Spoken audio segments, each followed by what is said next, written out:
hazards, including lead paint, mold, and vermin.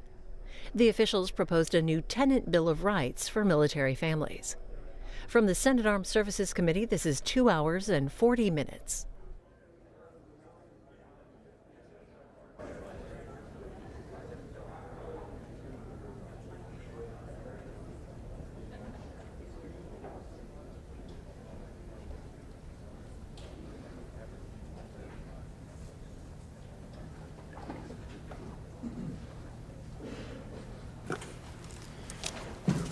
Are you ready? Okay.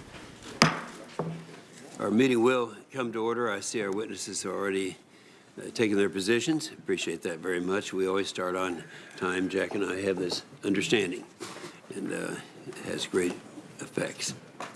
The committee meets today to receive testimony from the service secretaries and service chiefs of our nation's military.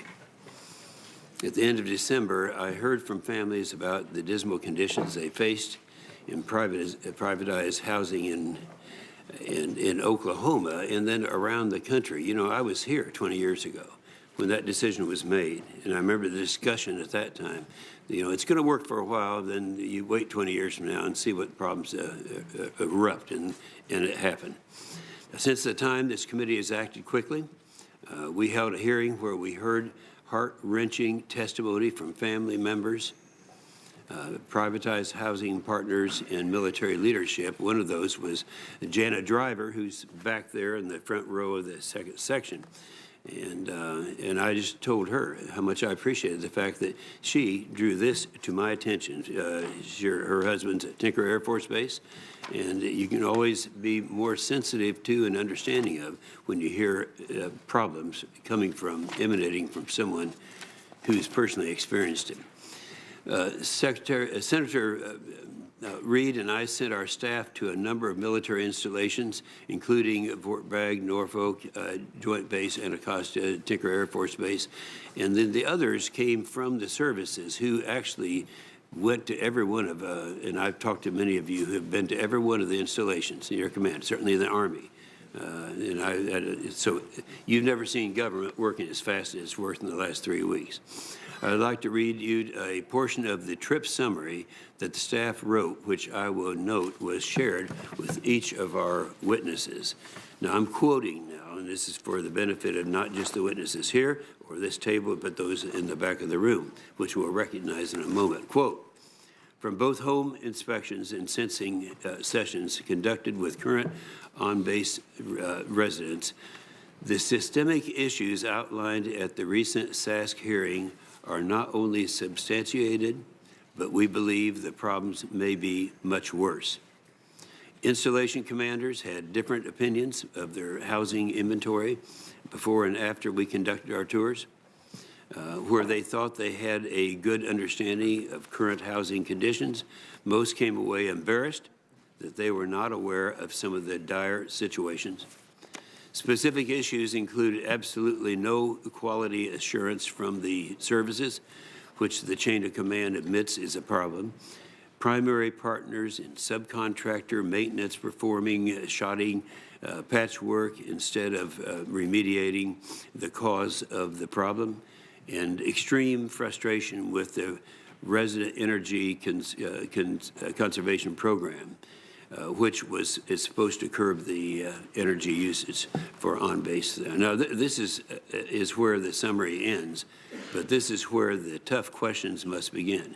You know, how did we get to this point where the chain of command felt that they were not empowered, expected, or morally obligated to help? This is something different. I can remember my chain of command when I was a private in the United States Army. That was it. That was it. No one questioned about it. And that's somehow changed, and perhaps this is going to help us in changing back something that should not have been changed. What actions have you taken since that hearing? Why didn't you know about this and fix it before Congress had to step in? Who is responsible and who is being held accountable? Finally, what can we do now to make this right for our families? I have asked the chain of command from each of the services here today because of the health, safety, and welfare of our service members, are the responsibility to everyone from the secretary to the squad leaders, plain and simple. The chain of command failed to take care of its own and lost their trust. Now the chain of command must regain that trust. But the contractor must bear an equal or greater share of this responsibility. By no means will we bail the contractors out and pass that along the cost to the taxpayer. That's not going to happen.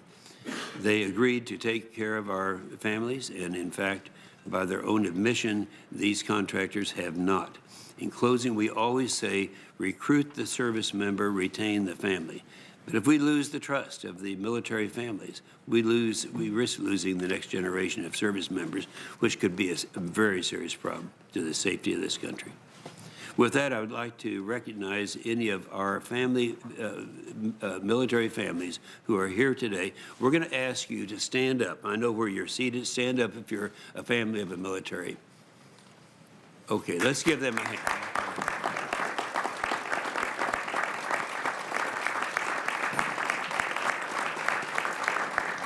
And let me summarize what our feelings are now with you.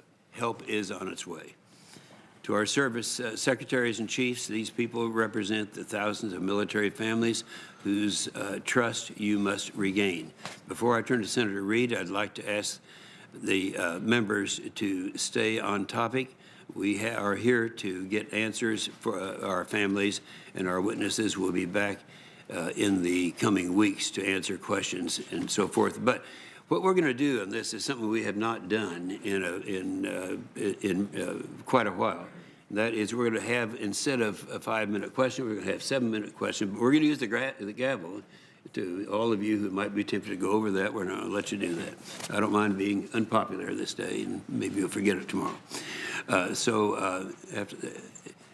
After Senator Reid for opening statement. Oh, thank you very much, Mr. Chairman. I'd also. Let me interrupt you first. I'm afraid we might lose a quorum. Since a quorum is now present, I ask the committee to consider a nomination of William Bookless to be Principal Deputy Administrator, National Nuclear Security Administration, Veronica Daigle to be Assistant Secretary of Defense for Readiness and Force Management, Tom McCraffey to be Assistant Secretary of Defense for Health Affairs, and Lisa Chinek to be Judge of the U.S. Court of Military Commission. Is there a motion to favor? So moved.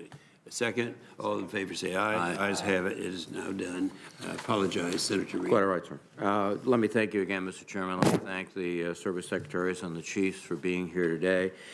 In the 3 weeks since our last hearing on military privatized housing, it has become clear that there are systematic failures on the part of both the private housing companies and the Department of Defense. While the horrific conditions vary by installation, ranging from lead-based paint, mold, and rodents, the underlying causes and fundamental breakdowns are unfortunately all too common across the country. And these housing problems are exacerbated by the fact that military families frequently move every few years and is reinforced by a culture of enduring hardships rather than speaking of them for fear of retaliation, among other reasons. For far too long, privatized housing companies have been allowed to deliver lackluster customer service to military families, conduct and bare minimum for routine maintenance, and exercise zero quality control, while accruing sizable profits. Unfortunately, all this has been able to occur because of a lack of accountability by the Department of Defense. I want to give just one example. A Navy family had squirrels enter their attic through a hole in the roof. Soon after, the squirrels died and maggots dropped through their ceiling fan onto their bed. The housing company showed up to remove the squirrels but failed to seal the hole in the roof for the last year. We know this because committee staff visited them 2 weeks ago. Furthermore, over the last 2.5 years, workers from the housing company visited this same home 52 times for instances of water intrusion and inadequate follow-on work orders. 52 times without ever bothering to examine the root cause of the problem. On top of all this, the housing company still charges his family $1,780 per month in BAH. I guarantee no one in this room would ever put up with the substandard living conditions some of these military families have had to endure. I'm eager to hear what solutions the military service will propose today. I have several thoughts. First, I believe that the services have lost sight of the important philosophy of taking care of uniformed personnel and their families in all aspects of life, whether it is the professional readiness of the warfighter or the fact that he or she arrives home, on post or off post each night to a flooded basement, black mold on the wall. I want to know how each of you intend to instill that obligation in your commanders. Second, military families must feel empowered with the standard Bill of Rights across the military services. Families deserve the flexibility to withhold their BAH in the event of a housing problem that is not adequately resolved in a timely fashion. I understand some of the military services have already begun looking into this situation and how they can implement it on their own, and I'm interested again in your views. Third, installation commanders need to be far more active in their oversight role and advocate for the homes of their warfighters and no longer simply rubber stamp incentive fees for housing contractors. Military families also deserve unfettered access to the maintenance records conducted in their homes. Privatized housing companies need to fundamentally overhaul the way in which they conduct customer service and execute work orders. Clearly, these companies are conducting the bare minimum when it comes to maintenance, and Band-Aid fixes are commonplace in order to cut costs and maximize profits. Yet we still may hear from housing companies in the coming months that the answer to the problem is still more BAH. And I agree with the chairman. That's not the answer. All of us, the services, the housing companies, and yes, Congress, have let down the men and women who selflessly serve this country. We need to do better. I look forward to hearing more specific solutions from our distinguished panel today and to working with you as we consider this year's NDAA. Thank you. Thank you, Senator Reed. We'll now hear from our secretaries, and we're going to do this in order of starting with you, Secretary Esper, and then coming across the table. Yes, sir. Thank you. Your entire statement, of course, will be made a part of the record, and we ask you to confine your remarks to 5 minutes. Well, good morning, Chairman Inhofe, Ranking Member Reed, and distinguished members of the committee. Thank you for the opportunity to appear before you today. But thank you also for the fact that you gave our families a voice a few weeks ago and brought this issue to everybody's attention. It's had a cathartic effect on us, and we look forward to discussing this matter with you today, but thank you for bringing this issue forward. One of our fundamental obligations as Army leaders is to take care of our soldiers and their families. The recent reports of substandard conditions in some of our military housing units are deeply troubling. It is unacceptable for our families who sacrifice so much for our country to endure these hardships in their homes. We are fully committed to solving this problem and have initiated a number of actions to ensure our soldiers and their families have access to safe, quality military housing across all of our installations. I would like to submit for the record a one-page document that outlines the Army's Housing Action Plan. I believe each of you have a copy at the dais. Of course. And we'll briefly highlight the key actions for the committee. Yes, it'll be made a part of the record. Thank you, sir. The Army currently has 111,000 housing units, of which 87,000 were privatized under the RCI program. These homes are managed by 7 private companies across 49 installations. The transition to privatized housing in 1998 marked a dramatic improvement in living conditions for our soldiers and their families. However, this model assumed that the RCI contractors, with sufficient Army oversight, would continue to maintain the quality of these homes. In too many cases, it is clear the private housing companies failed to uphold their end of the bargain, a failure that was enabled by the Army's insufficient oversight. We are determined to investigate these problems and to hold our housing contractors and chains of command accountable. The Army is taking immediate action to fully understand the scope and scale of our military housing problems and to remedy the current housing deficiencies. Within 18 hours of the first hearing on this topic, I traveled with General Milley and Sergeant Major of the Army Daly to Fort Meade, where we personally walked through multiple homes and spoke to our affected families. We also met with the leadership of the privatized housing company and pressed them to take immediate actions. Since then, Army senior leaders have traveled to Fort Bragg, to Fort Belvoir, Fort Campbell, and West Point to conduct our own housing visits and to meet with families and garrison leadership. Over the past 3 weeks, Army installations have conducted town hall meetings in collaboration with the RCI contractors, in addition to establishing housing hotlines. This has provided families a forum to voice their concerns and to report problems directly to garrison commanders. We also ordered all senior commanders to complete a 100% screening of their installation housing by March 18th. Where life, health, and safety issues exist, senior commanders have been instructed to immediately relocate housing residents to temporary quarters until the housing conditions are remediated. This screening process is ongoing, and to date we have completed over 19,000 housing visits. We have also met with the CEOs or senior executives from each of the 7 privatized housing companies to discuss the current problems. The poor customer service, the lack of work order transparency, the inability of residents to hold the housing companies accountable for deficient conditions were common themes presented during our town halls. All of our housing contractors are committed to working together to find ways to improve customer service and to increase transparency. Additionally, they all agreed to ensure sufficient numbers of trained technicians and staff are available at each installation to address problems in a timely manner.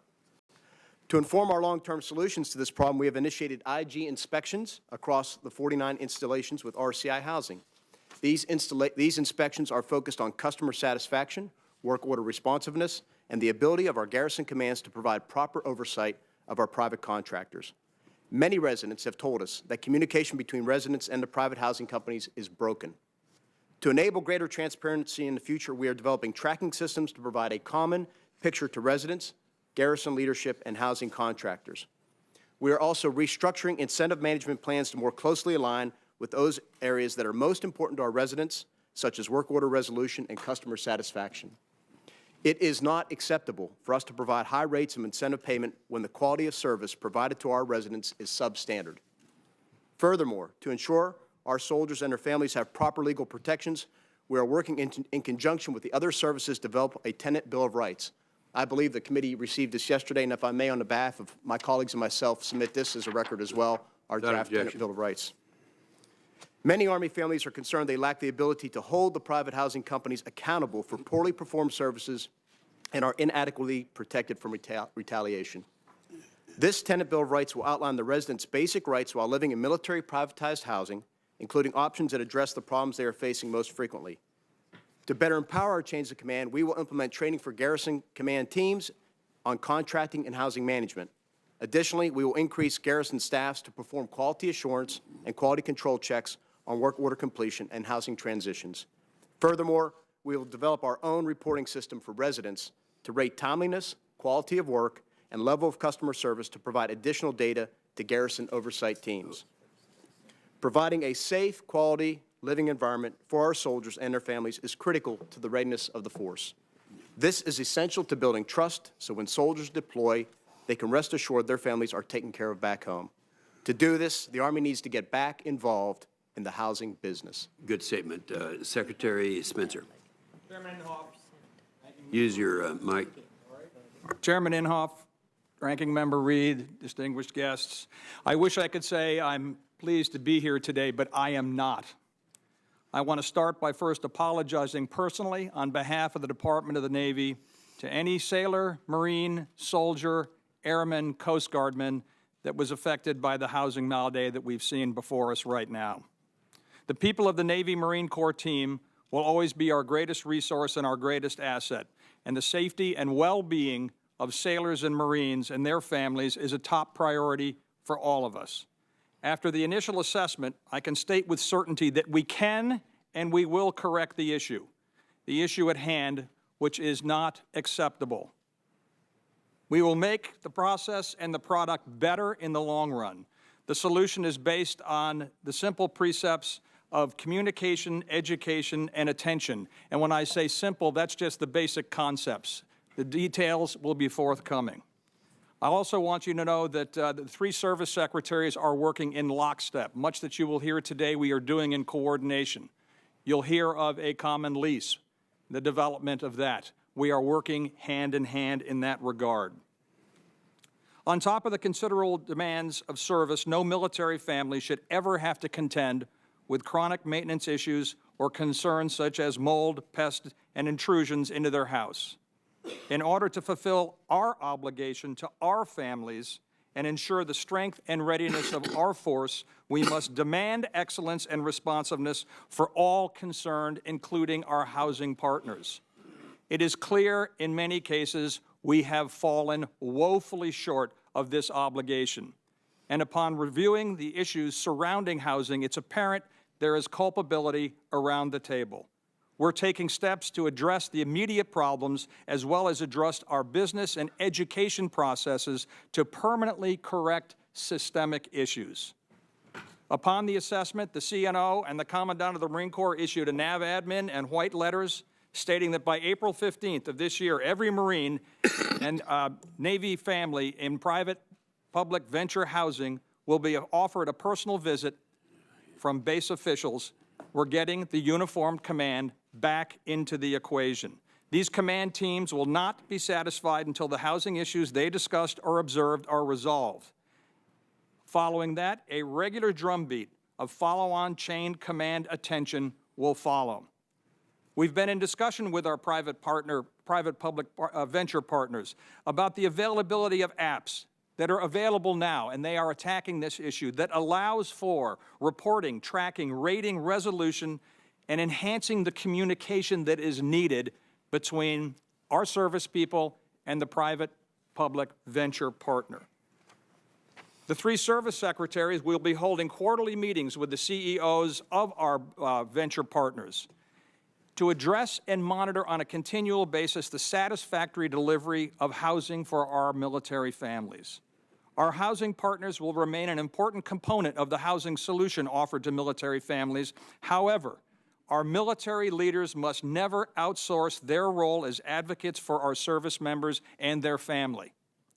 The Navy Marine Corps team will continue to pursue improvements in military housing with a sense of urgency to deliver the services our military families deserve, the value the American taxpayers expect, and the readiness our global force requires. Going forward, we look forward to working with this committee to do everything in our power to protect the health, well-being, and safety of our sailors, Marines, and military families wherever they call home. Thank you. Thank you, Mr. Chairman. Our military families deserve good housing. And when there's a problem with a house, it should be fixed promptly and competently. Moreover, our airmen should be comfortable that they can identify problems without any fear of retaliation.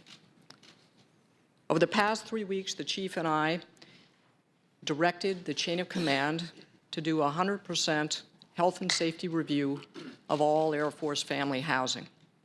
We have the initial results of that review, and I would ask that this be put into the record. Without objection. The real question is, where do we go from here? In the immediate term, we have to take action on all of the health and safety issues that were identified and make sure they are addressed competently and promptly and fixed. The Chief and I also will be clarifying and communicating to our commanders our expectation of them and of our Civil Engineering Center so that we know and they know what we expect from them going forward in taking care of our airmen. In the medium term, we have to fix the system. There are several elements of that based on our initial view. The first is an enforceable Tenants' Bill of Rights, and my colleague has already put that into the record. It's something that the three service secretaries are united on, but it is a draft, and we're looking also for input from all of you. Second, we believe we need to strengthen the base commander input, oversight, and eyes-on when it comes to family housing. That means giving base commanders more input on performance fees, more support when it comes to quality control in their own housing offices, as well as support from the Civil Engineering Center, and more support from contracting representatives who have the ultimate control over those contracts. Third, we need to improve communications and feedback loops to restore trust with airmen. They need to be engaged, not just on that first day when it's so chaotic moving in, but thereafter, so they know what to expect and how to get help when they need it. There are multiple avenues for them to get action and report problems, and we are going to make sure all of those avenues are open. And fourth, the Chief and I have also directed an Inspector General review which is ongoing to look at the system to identify additional actions that need to be changed to fix the problem. Thank you, Chairman. I look forward to your questions. Thank you, Secretary Wilson. For those of you who are not here during the opening of the meeting, we are going to have 7-minute sessions, questions, but we are going to hold you to the 7 minutes because we have a full house here and people do want to be heard on this subject. So I'll start off and I'll have my first 2 questions to address to the Army and to the Air Force, not the Navy at this point. And those questions are, and you decide which one is the best one to respond. Number 1, when were these issues first brought to your attention and who should be held accountable? Because you were not aware of what was going on in your own service. And secondly, since these issues were brought to your attention, which installations have you personally visited and specifically about the issue? Secretary Esper. Thank you, Mr. Chairman. On the first matter, I think with regard to the full realization of the size and scope of this issue came up the week that the committee held its hearing. I think the media reports coupled with the report of the Military Family Association and then culminating in the hearing was what I think brought home to us the size and scale of that. That said, of course, last summer we were aware of the lead-based paint issues at some of our homes, such as Fort Benning. We quickly took a number of actions. We can talk about that to address that problem and had been working on it pretty diligently throughout the fall. And then at a family forum in October, the chief and I, as we meet with families and discuss issues, there were some housing issues in singular homes at, I think, Schofield Barracks and Fort Gordon and another look, West Point, where we quickly attacked those problems and remediated them. But nothing with regard to the size and scope that you heard from the witnesses that appeared before this committee. The second part of that question was, since these issues were brought to your attention, how many installations have you and the chief and either supervised or personally visited? Yes, sir. I personally visited Fort Meade and Fort Bragg, and I'm supposed to go down to Fort Belvoir next week. And, of course, every time I visit an installation, I meet with families and do town halls. So I talk about this quite often. Chief, have you? In terms of the timeline, Chairman, similar, the July, August time frame for the lead paint. Then in October, November, started becoming aware of some reports on mold, and then it really came into fruition at the time of the hearings and the media. Okay, well, let me tell both of you, I appreciate the briefing that you've given me, and I know that you've been very busy since the last meeting that we had. I appreciate that very much. Secretary Wilson. Mr. Chairman, since your hearing, I have visited MacDill, Tinker, and Shaw Air Force bases. With respect to, I'm sorry, Chief.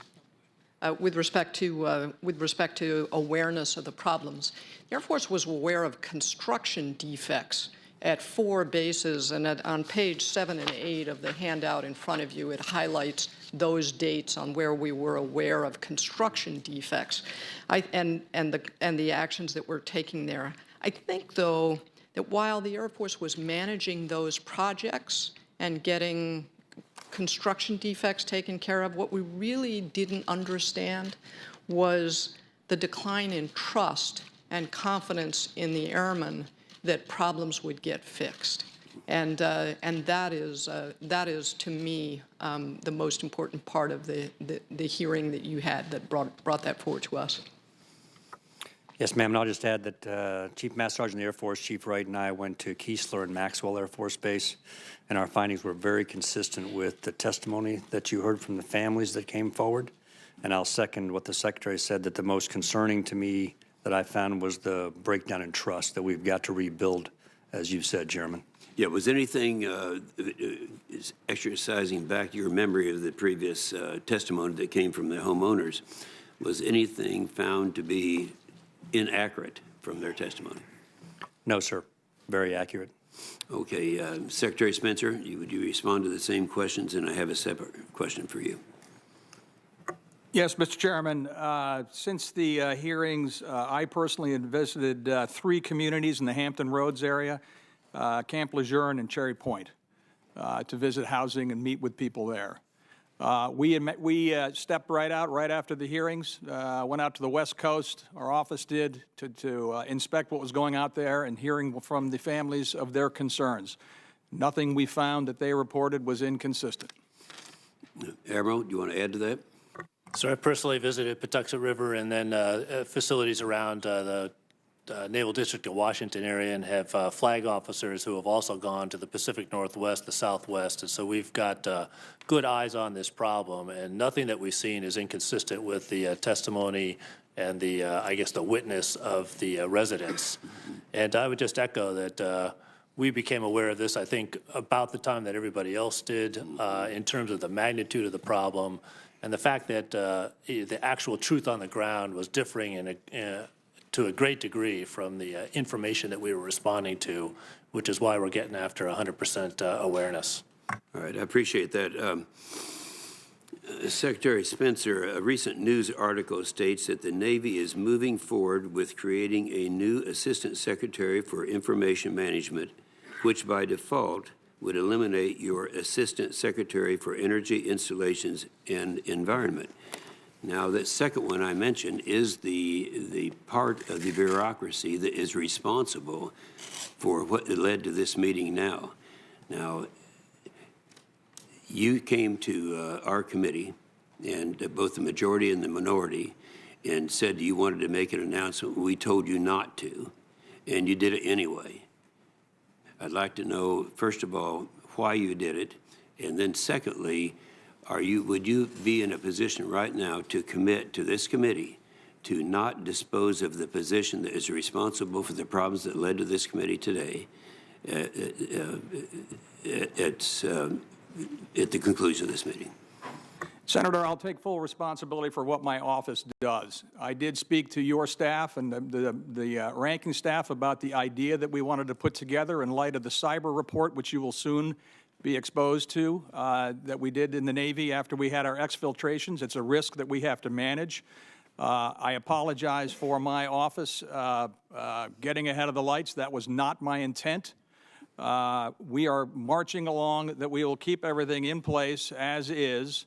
Okay, will you commit to keeping that position, your current Assistant Secretary for Energy, Installations, and Environment? I will. Very good. Thank you. Senator Reed. Thank you, Mr. Chairman. Thank you for your testimony. I'll begin with the Army, and who's ever appropriate can respond. I would hope that the housing companies are cooperating with you in addressing these problems. Some might require contractual changes. Is that cooperation evident and positive and genuine? So far, yes, sir. The chief and I and our senior Army leaders met within several days of the hearing with all 7 companies. I think they were saying the right things. They agreed up front to, for example, eliminating non-refundable fees. They agreed to suspending the energy program and a number of things. But I think over time there will be more challenging tasks at hand, such as renegotiating lease agreements at the installations. We need to restructure the incentive fees. So time will tell. And I think the oversight by this committee helps give us the leverage to push those changes through. Well, I know that the chairman and I are both committed to oversight continuously on this issue until all the problems are resolved. Some of the suggestions that have been made, and just get your reaction, and I'll ask the other services, a uniform lease for all military personnel, the ability to withhold BAH if there's unsatisfactory response to complaints. Perhaps that has to be validated by your housing officer, but that's right. At some point, the BAH should be not the right of the company, but in payment for adequate housing. Is that something you're producing? Yes, sir. That's one of the items we put into the Tenant Bill of Rights, is the ability to withhold BAH, and then, at least for the Army, we could arbitrate that issue between the provider and the soldier and make sure we come out to a proper solution. And I think on your first point with regard to a common leasing agreement, I think it's fair. It's the right thing to do for our service members, because I have Navy personnel and Air Force personnel on Army bases, or Army personnel on Navy bases. I think the ability for a service member to go from base to base to base and have a common set of expectations with regard to the type of housing will be provided would be very helpful to the force. Then all I would ask is, as you go forward and there are issues you think should be properly covered in the NDAA, if you could make the chairman and myself aware of them, we'd appreciate that. Yes, sir, will do. And Secretary Spencer, with respect to the Navy, you're cooperating so far productively with the housing companies, and you're trying to implement many of the similar proposals that Secretary Esper is? Yes, Senator. We're having, I would actually call them fairly robust conversations with the partners, again, to get back on education, communication, and attention. Very good. And issues like a uniform lease, issues with respect to withholding BAH, that is, you're considering those too? Most definitely. It goes along with the Bill of Rights. When the three of us were talking about the creation of this, we realized that we wanted to get something out there in draft form for you all to view, for the communities to view. There is a lot of work to be done on this because we will revisit the operating agreement more than likely. It's going to take time, but we got to get it right because it's a good tool. Secretary Wilson, your comments. Senator, I also think that the idea of a common lease makes sense because we do have members on each other's facilities. And as my colleagues mentioned, the draft of the Bill of Rights that we released yesterday does allow for withholding of basic allowance for housing. One of the issues that I think has come up with respect to new construction, you mentioned, Secretary Wilson, that you found some problems in construction. Housing code standards are, it's funny, you go out the front gate and the jurisdiction of the municipality has rigorous housing code standards which people meet. I got the impression from talking to the families that there's no real housing codes, that it's what the company does or what essentially you allow them to do. So would it be useful to develop sort of standard housing codes in terms of initial construction and maintenance? Whoever wants to jump ball, Secretary Spencer or Secretary? In the case of the Navy, sir, NAVFAC oversees with the ultimate arbiter and creator of the standards in that regards. And those standards are, the commanders at the bases are aware of those standards, the personnel are aware of those standards so that they can, if they have a legitimate complaint, they can make it? That I am not aware of. Senator, I can get back to you on that. My again, an impression from talking and listening to the families was that there was no clear idea by either the post-housing authorities or anyone else of what really the standard was. So you could have a situation where they could come 52 times to make minor repairs and not effectively deal with the problem. Just to clear the record straight, I was commenting on original construction. When it comes to maintenance calls, your observation is correct, and that is one of the things we're getting at is the ability to put the tools in the hands of the military family without taking up too much time. Quickly to photograph the problem, track the problem, send the photograph back to the maintenance people if they don't think the problem has been corrected. The chain of command is in that communication loop. That is the primary leg of communication. Secretary Esper, you had a point. Yes, sir. Senator Reed, you're pulling on a very important thread here. As we've assessed the situation to date within the Army, one of the things we realize we need to work on, we need to improve, is the education of our garrison commanders and our sergeant majors to effectively do their job, whether it's oversight of the contractors, understanding building codes, quality assurance, quality control, all those things. We need to, and working to build that into their training, into their program of instruction. We're looking to do the same thing with regard to our commanders and the pre-command courses, re-educating them, if you will, on housing management and what their role is as commanders and leaders.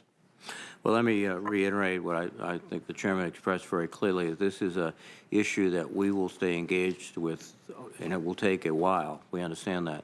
But this is not going to be a passing sort of review and trust to the goodwill and good wishes of everybody involved. We're going to keep our involved and engaged. And any aspects of the NDA that has to be modified to help you make sure that the men and women of the services have the best housing, just let us know. Thank you. Thank you, Senator Reed. Senator Wickle.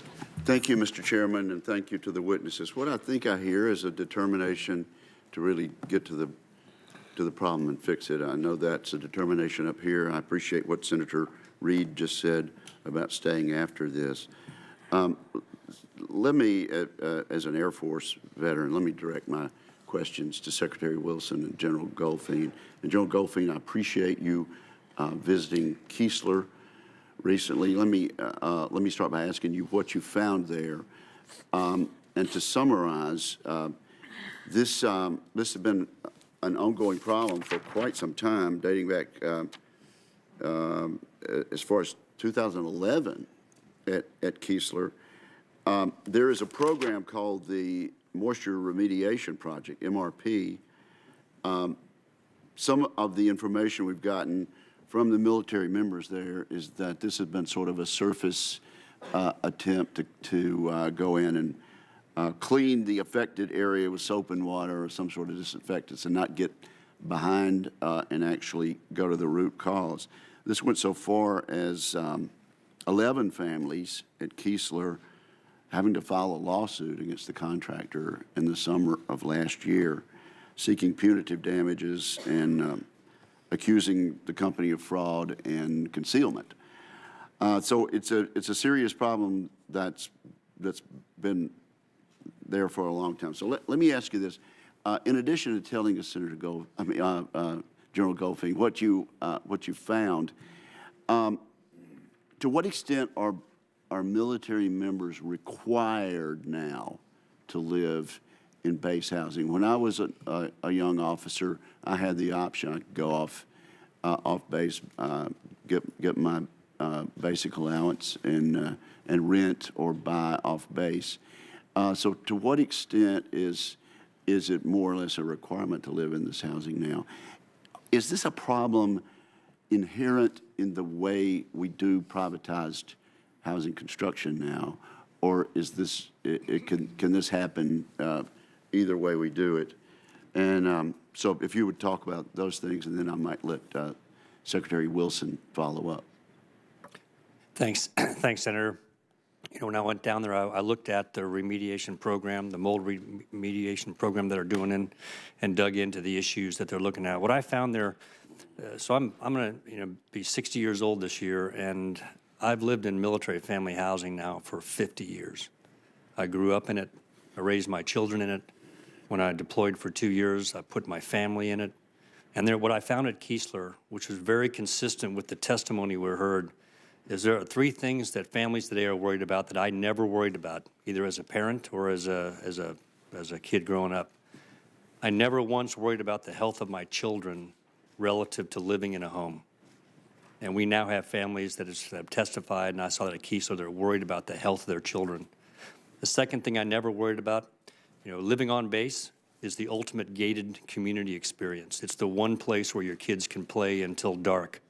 I never worried for my kids about the safety and security of the infrastructure in the neighborhood. And parents today of airmen are concerned about that. The third thing I never worried about, I never worried that if I actually complained about the housing, that there would be a fear of reprisal or that my command chain and leadership wouldn't get after it. And so as we look through the long-term fixes that Secretary Wilson laid out for the Air Force, we have to get at those three issues. And Senator Reid, what you said about this being a long-term issue, excitement in the near term based on hearings is interesting, not compelling. We're going to have to keep our boot on the throat of the underperforming contractors and our command chain and leadership to make sure we get after this for the long term, and we're committed to do so. Do they have to live on base housing now?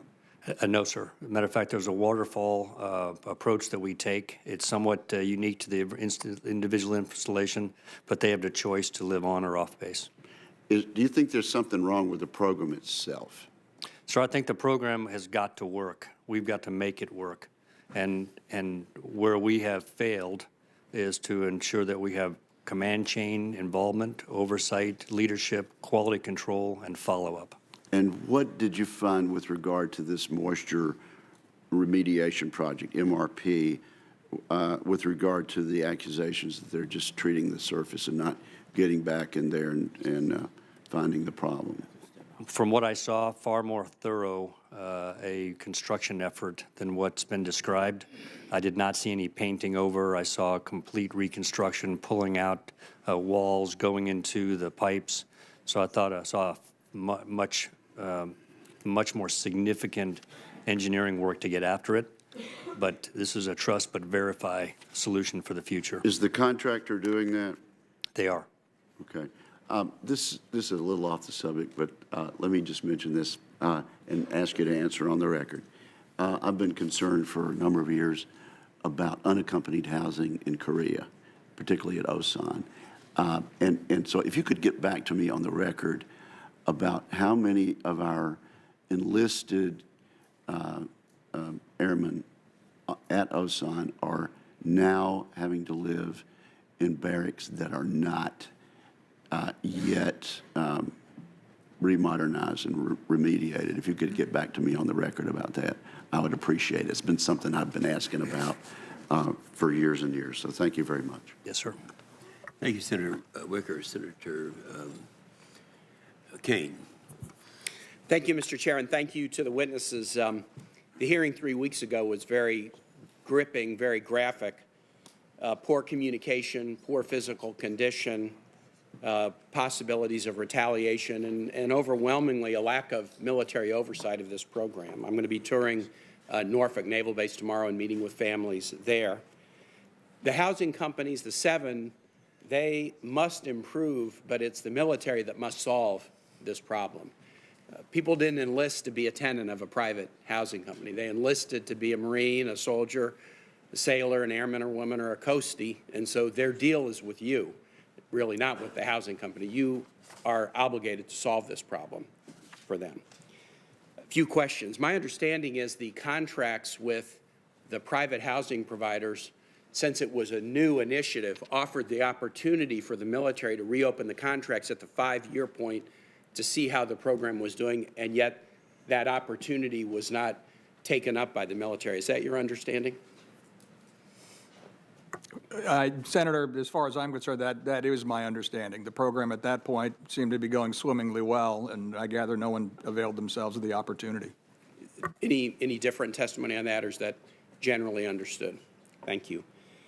I was a mayor, and I had a code office that used to do code compliance inspections at housing all over my city. In the first hearing, we asked the housing providers, I asked the question about whether they would agree with me that somebody living on a base shouldn't be living in housing that is substandard to the housing that surrounds the base, and they all agreed with that proposition. In your dialogue about solving this problem, are you contemplating using the expertise of existing local housing code compliance officials to try to make sure that housing on a base is at a minimum equal to the standards in the surrounding communities? Secretary Wilson and then Secretary Spencer. Senator, we actually think that we need to improve the quality assurance, many of these within our military housing offices, because those are the ones that are responsible to the base commander, and that this is a command chain issue. And where we've had private housing contractors who are underperforming, we haven't really had the support there for the wing commander to go in and do the quality assurance that needs to be done. And so we think that that's where it needs to improve. Secretary Spencer. Most definitely across the board. Senator, you've heard me say it before. I'm a firm believer that we find the best practices wherever they may be. Here is an industry that is a robust, mature industry in North America. Yes, we can find best practices and incorporate it in our system. I can see challenges of using local officials.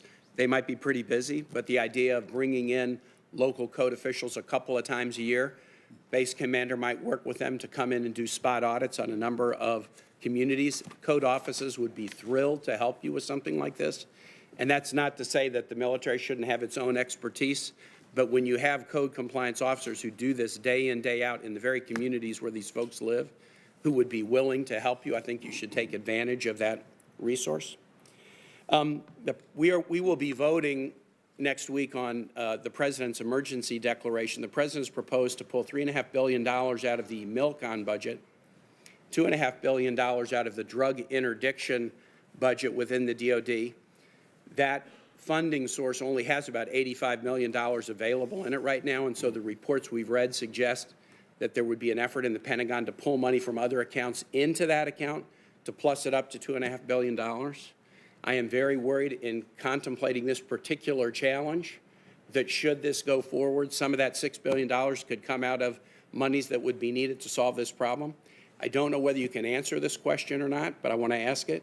Can you assure me that none of the $6 billion that is being pulled from the Pentagon budget to deal with what General O'Shaughnessy testified last week as a non-military emergency, can you assure me that none of that money will come from funds that were slated to be used to deal with base housing either here in the United States or overseas?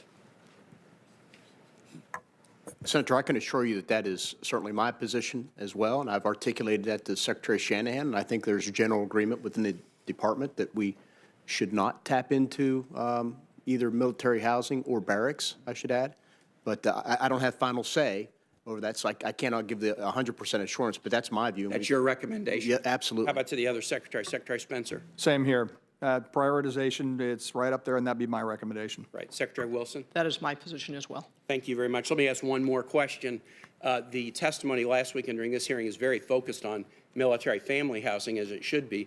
What are you doing to look at housing for single members of the military? Are you also engaged in that effort to try to make sure that they are living in conditions that aren't substandard? Senator, with regard to the inspections we have underway right now, those also include barracks where our soldiers live. So we want to make sure that, and we're picking up some issues there in the barracks also. So we want to make sure we address that. And overall, and Senator Reid mentioned it, we want to make sure that we're also checking in on our soldiers who are off base. I think we have a responsibility to take care of our soldiers wherever they live and their dependents.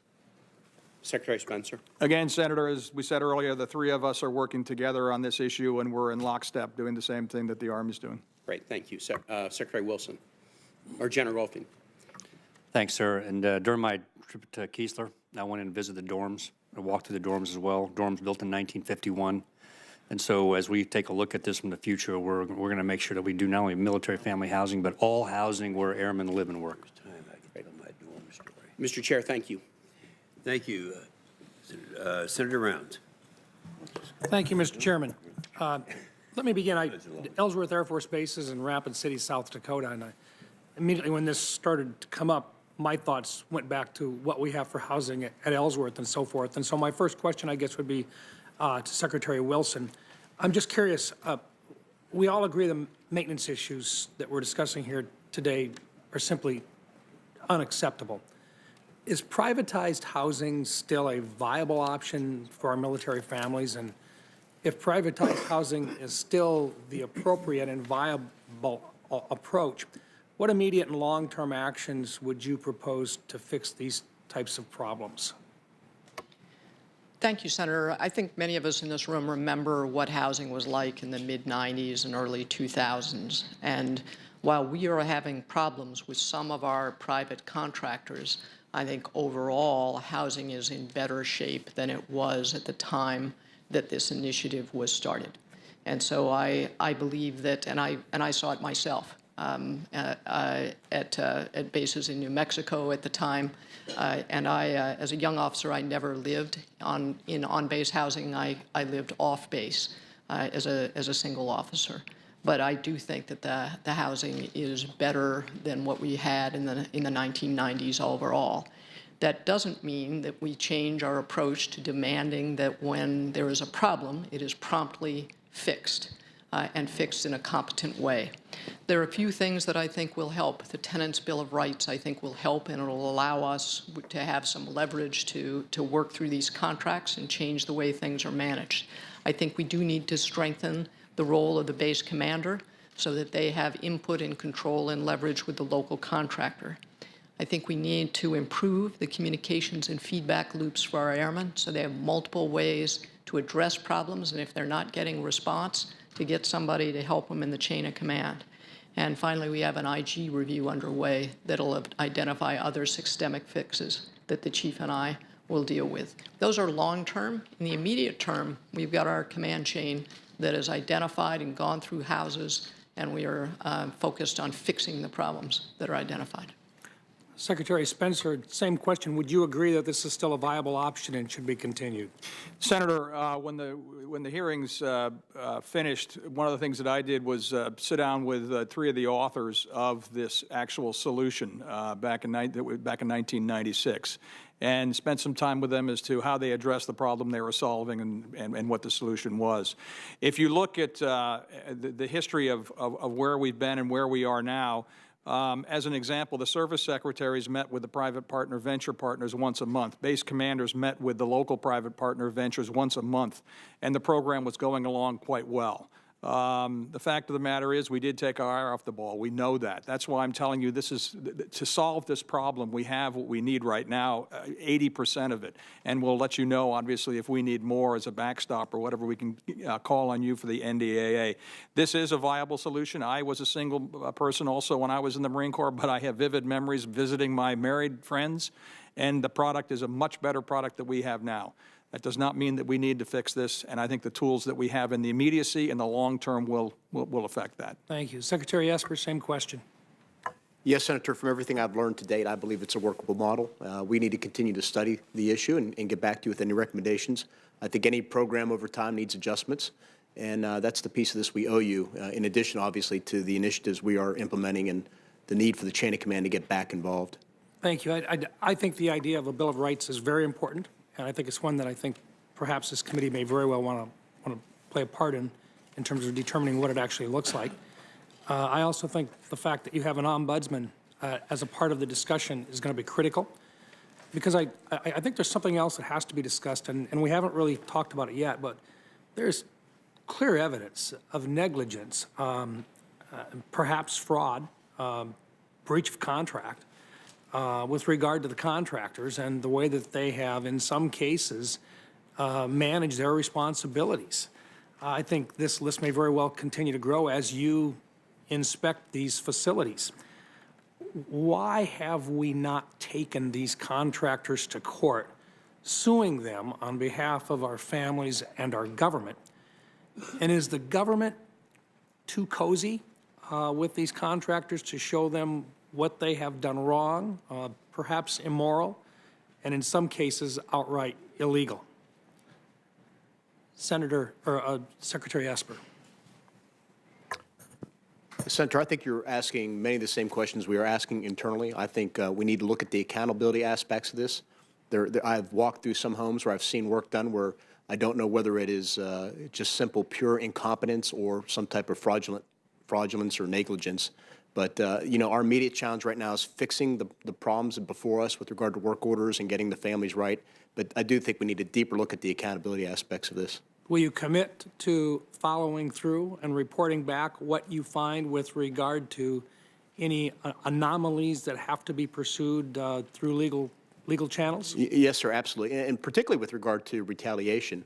So that's what one of the issues most acutely that troubles me. In fact, I had a discussion just yesterday with one of the CEOs about an employee, and I was very clear in stating that I want this matter looked into. I want to know what you find, and I want to know how this person will be held accountable if this behavior was ongoing. Very good. I have 1 minute left. Secretary Spencer, same question.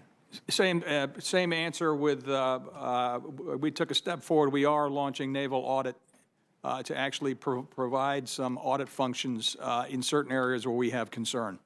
Thank you. Secretary Wilson? Senator, we take all indications of fraud seriously. We investigate them and we'll act accordingly. Thank you. Thank you, Mr. Chairman. Thank you, Senator Round. Senator King. Thank you, Mr. Chairman. The key thing coming out of this, it seems to me, is that good intentions and emergency discussions and, you know, these kinds of reassurances aren't going to solve this problem. This strikes me as a structural problem, and I want to focus in on the contract with these entities because one of the problems is the customer on those contracts is the Navy or the Army or the Air Force, not the tenant. So if the enforcement of the contract has to rest upon the Navy, the Army, and the Air Force. Do you see what I'm saying? That there's a disconnect there. So I presume these contracts, I'll ask you, Secretary Spencer, are incentive-based. They're incentives for good performance. Is that correct? That is correct, Senator. And second question is, can these contracts be modified in any way now? I know some of them are really long-term, like 50 years. Is there any reopener or opportunity to renegotiate at all? I would, it being a document of operation, I would hope we can, I'm not a lawyer, but we plan to actually open it up and address it with the venture partners. I think that would be important, and the incentives, it seems to me, have to be important. There should be approval rating surveys of the tenants, and if it's not above 90%, I understand in some of these contracts it's 75%. That's a pretty low bar. And they don't get paid if they don't meet that. That's the structural part of it, it seems to me, that needs to be addressed. I would agree. And the question is, let's say you had a perfect contract, but if it's not enforced, if it's not managed properly by the service, then it's still not going to work. And there has to be somebody either at the base, and I don't know the answer to this, either at the base or at the Pentagon, I would think the base, who's responsible and who's accountable for the enforcement of this contract. My old management theory is you need one throat to choke. Somebody who is one person who's accountable, and I hope that's part of your discussion. Secretary Esper? Yes, sir. I think there are multiple facets to this issue that have to be attacked simultaneously. So there, first of all, you can have a perfect contract, but if it's not managed properly, it's not going to work. Absolutely. So the first contract is the contract that the leasing arrangement that a resident comes in and signs. That needs to be cleaned up, and that needs to reflect what's in the Bill of Rights. So we need to update that one. Then there's the contract at the garrison level, the one that includes incentive fees and stuff like that. Those incentive fees should also reflect what we want to pursue in the Bill of Rights. It needs to reflect that as well. And then I need quality assurance people at each level handling it. We need, as we discussed with the CEOs, we need qualified professional people performing the work. The Chief of Staff and I heard of instances where an employee would come in to fix something in the home, and he'd have to pull out his iPhone and watch a YouTube video to learn how to repair the work. So this problem... I do that too, but I'm not a professional in repairing pipes. Exactly. So this problem has to be tackled on multiple levels, certainly from the contractors, and then we have an important role, at least with the Army, in terms of doing quality assurance, quality control, training our garrison commanders to make sure that we implement and enforce the garrison level arrangements vigorously. Well, Secretary Spencer, it seems to me that technology can help us out here. You could develop I would call it a RAT app, where the tenant can take a picture, send it, it would automatically go to the person who's responsible for managing the contract and the contractor, and the clock would start running, and there would be a way of keeping track of whether that repair was made and how it was made and how soon it was made.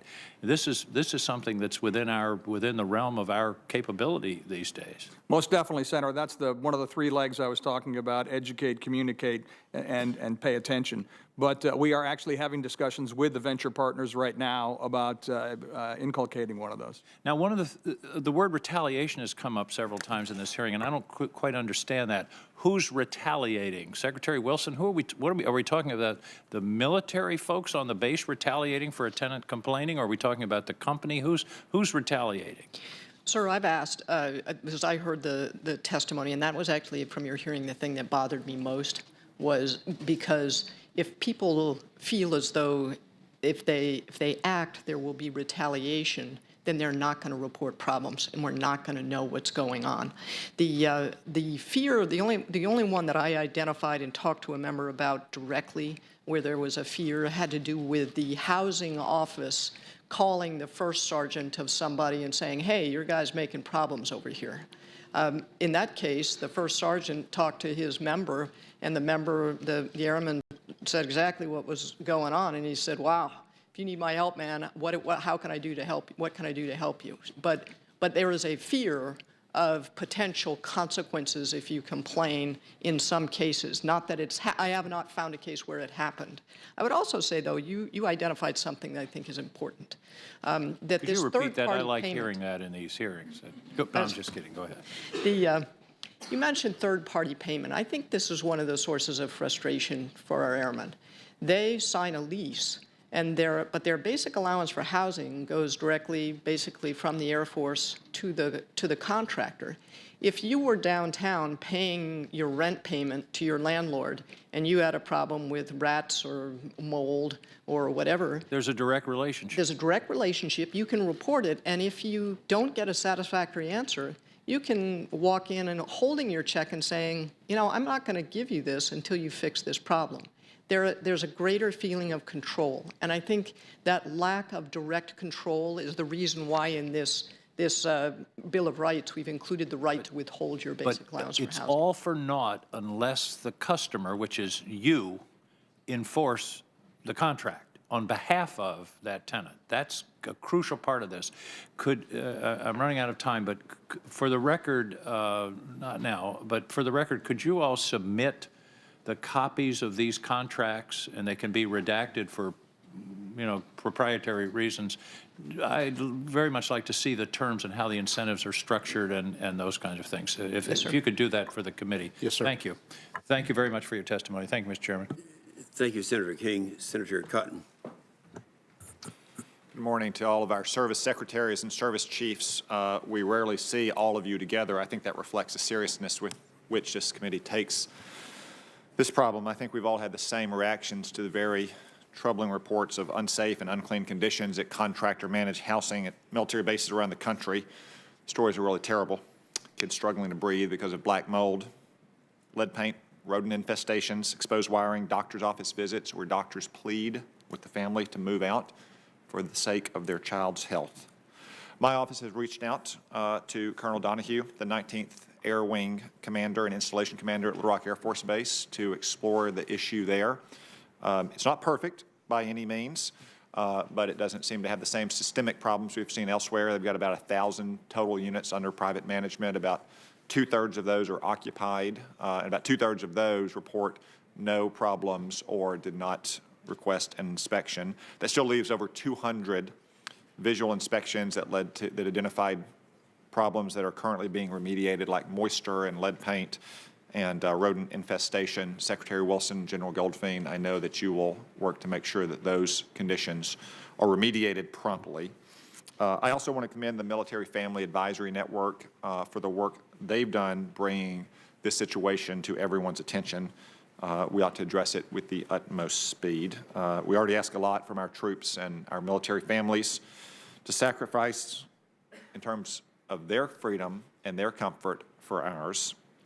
I think the least we can do is to make sure that they have a safe, clean home whenever they get off duty or when they're downrange and their husbands and wives and kids are back by themselves. I think we've explored a lot of the fundamental issues already, so I want to give our service secretaries and service chiefs an opportunity to speak directly to some of their troops and families around the world. I know that you don't often get a chance to do this, but this is a pretty high-profile hearing. It will probably be highlighted on the Armed Forces Network and on military family social media sites and in your services' respective media outlets. Everyone on this panel has been a lieutenant or an ensign before, so I know you've all worked with junior soldiers, sailors, airmen, and Marine to address their housing concerns. Obviously, when you sit in the Pentagon at the top of your service, you can't have visibility into every single one of those. But I know we do expect our young platoon leaders and platoon sergeants and section chiefs to be on top of their troops' living accommodations. So starting with General Milley and going down the row, let's just speak directly to each one of those platoon leaders, platoon sergeants, squad leaders, and team leaders. You do want them to be on top of the living situation of every one of their soldiers, whether they live in on-base, off-post housing, or they have a family. Is that correct, General Milley? That's correct, Senator. And I would say that, as it's been true for 10,000 years of military history, a commander, it's a very special duty position. It's a privilege. It's not a right. And our duty as commanders is to be responsible for everything our units fail to do or succeed at. That's a long, tried and true tradition. That includes housing, readiness, training, fighting, taking the hill, doing whatever, and that includes housing. So I want all of the soldiers out there to know that their chain of command is now fully engaged, and it is our personal responsibility, and we will be held personally accountable for the condition of their living quarters or their houses. Thank you. Admiral Richardson. Senator, the same exists. It's a privilege to lead our sailors in the United States Navy, and that I agree with you that the center of gravity is at small unit leadership, and it is not only a privilege to become a small unit leader, a senior enlisted leader or a junior officer, but it's also one of the most rewarding things that you can do to develop those people under your charge. That development starts with ensuring that the fundamentals, the basics, are taken care of. And I would include not only housing, but also pay, food, safety, all of those things that are just absolutely fundamental to human existence. I'd just say to all of our sailors and those small unit leaders, we're committed to making that relationship productive. Those leaders will be our sailors' advocates as we navigate through the recovery process here. We will move out with urgency, and we will, to Senator King's point, establish a structure that will be sustainable so that we don't find ourselves here again in 5 or 10 years. Thank you. General Neller. I would say this not just to the small unit leader, but the entire chain of command. The nation expects their Marines to be the most lethal ready force on the face of the earth. And we have a lot of things to do to achieve that requirement. But part of that is taking care of our families and our Marines and where they live, whether it be in the barracks, whether it be in base, government-owned PPV, or out in town. And so this is part of our responsibility. I mean, that goes with being a commander, being a leader. You're responsible for all your unit does or all it fails to do. And so I need everybody to understand why we're doing this. It's part of readiness. We need our families ready. We need a Marine can't be ready if he or she's not living in a secure, safe place. And so I personally commit that we'll get after this. I agree with Secretary Spencer. I think, and Chairman Imhoff mentioned this, back in the day, it was a different place, a different time. And I think we took our eye off the ball. We've been a little busy the last 17 years, as you know, Senator, but that's no excuse. And so we've got to re-educate ourselves about what our responsibilities are as unit leaders, and that includes taking care of the families. General Goldfein. Thanks, Senator. When I talk to young command team groups, senior officers and NCOs, I tell them that a lot of things we do as senior leaders, we do the best we can.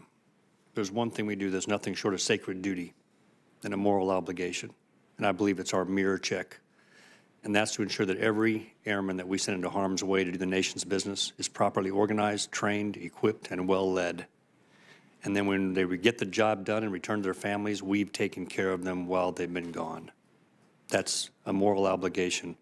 And so my message to all airmen is that we are not going to stop until we ensure that we have the system right to take care of them. Thank you, General Goldfein. If I could plead for 30 seconds, Mr. Chairman, I think it's very important that our troops hear this.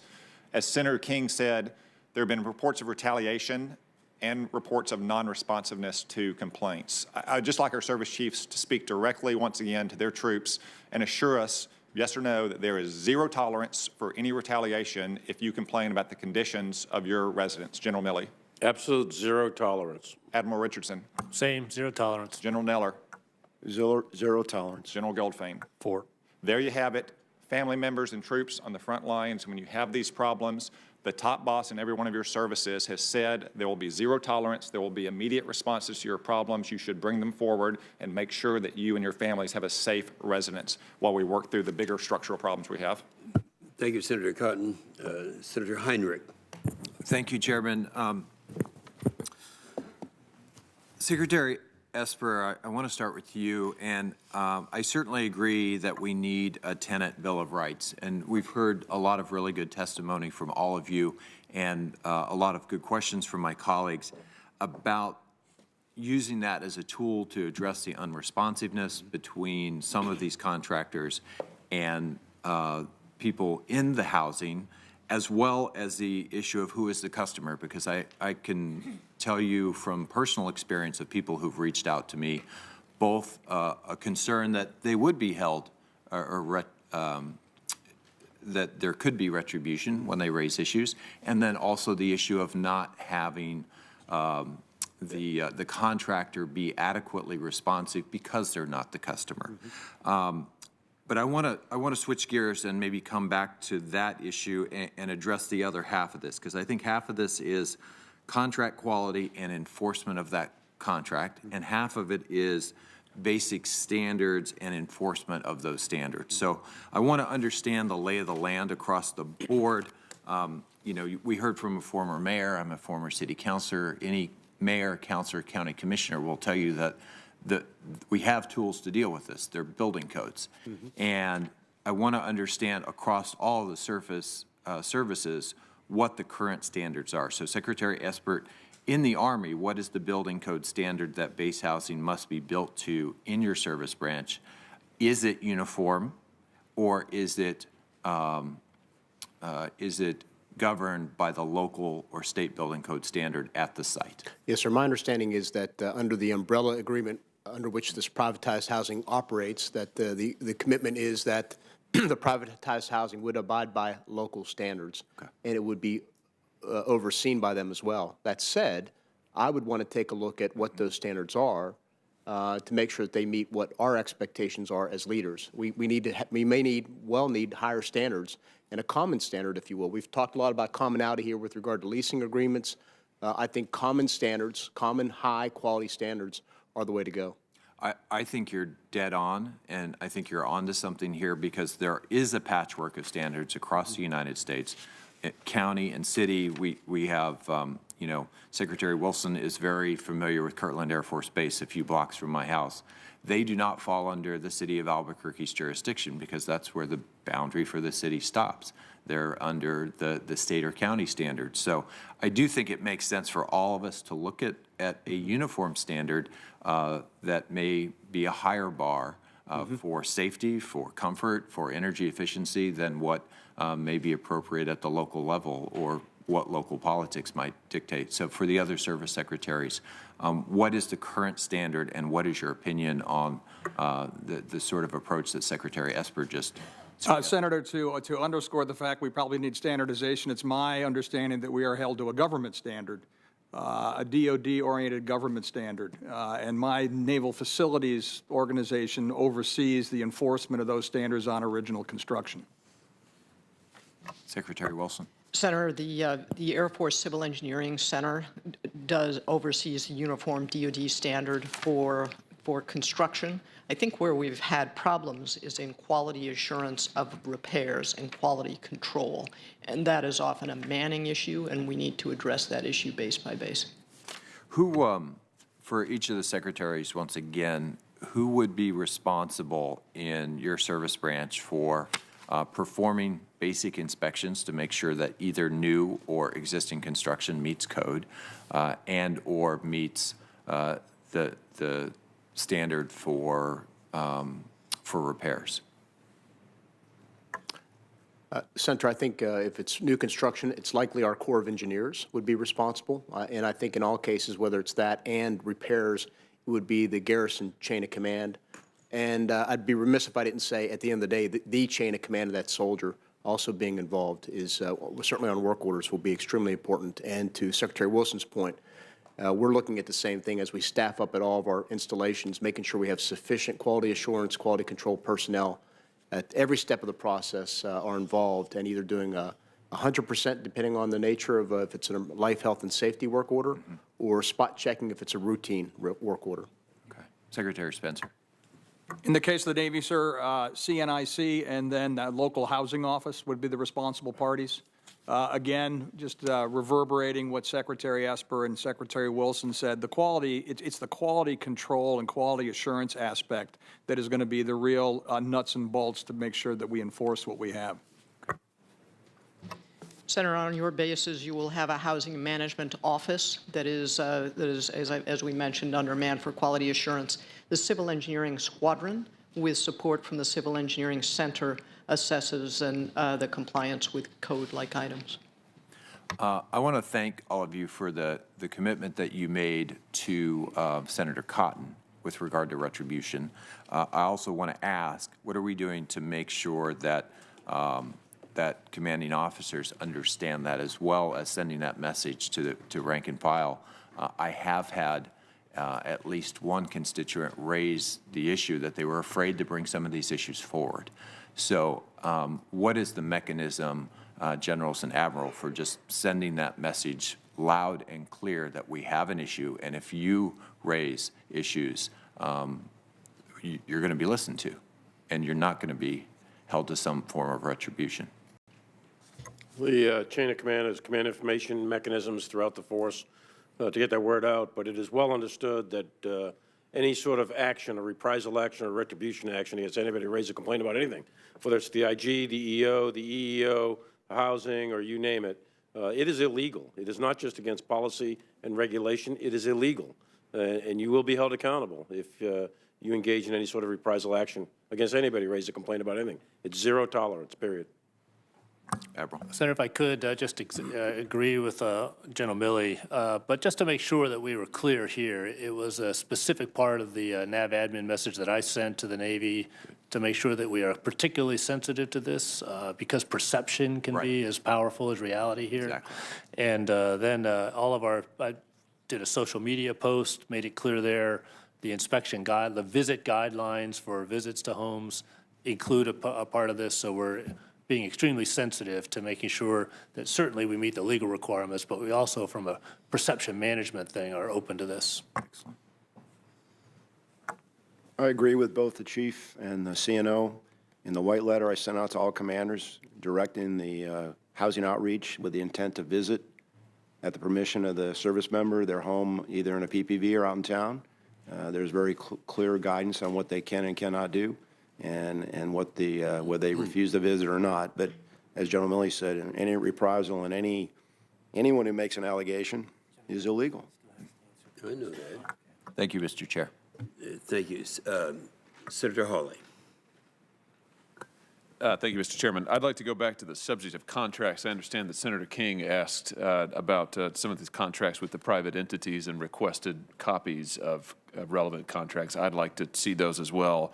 Let me begin by directing this towards the service secretaries. Secretary Esper, I noticed in your written testimony you talked about the model, this model of private housing, private partnership, and you say it assumes, the model assumes that the contractors with sufficient oversight will continue to maintain the quality of these homes. I note the verb assumes.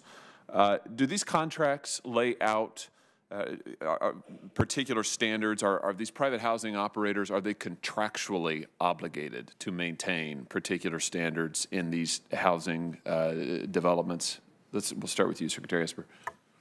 Yes, sir. I've reviewed a few of them, and having read through them, there are standards in there, but I do think we need to look into them, renegotiate them, and make sure that the standards are high and sufficient and meet the Bill of Rights that we've outlined here today. Mm-hmm. Senator, the standards are there. We need to enforce the standards. It's, again, not a brilliant flash of the obvious. We were not keeping our eye on the ball. The housing office needed to be the quality control check and balance here if there was a complaint. We have the processes. Now we have to live up to performing the processes. Mm-hmm.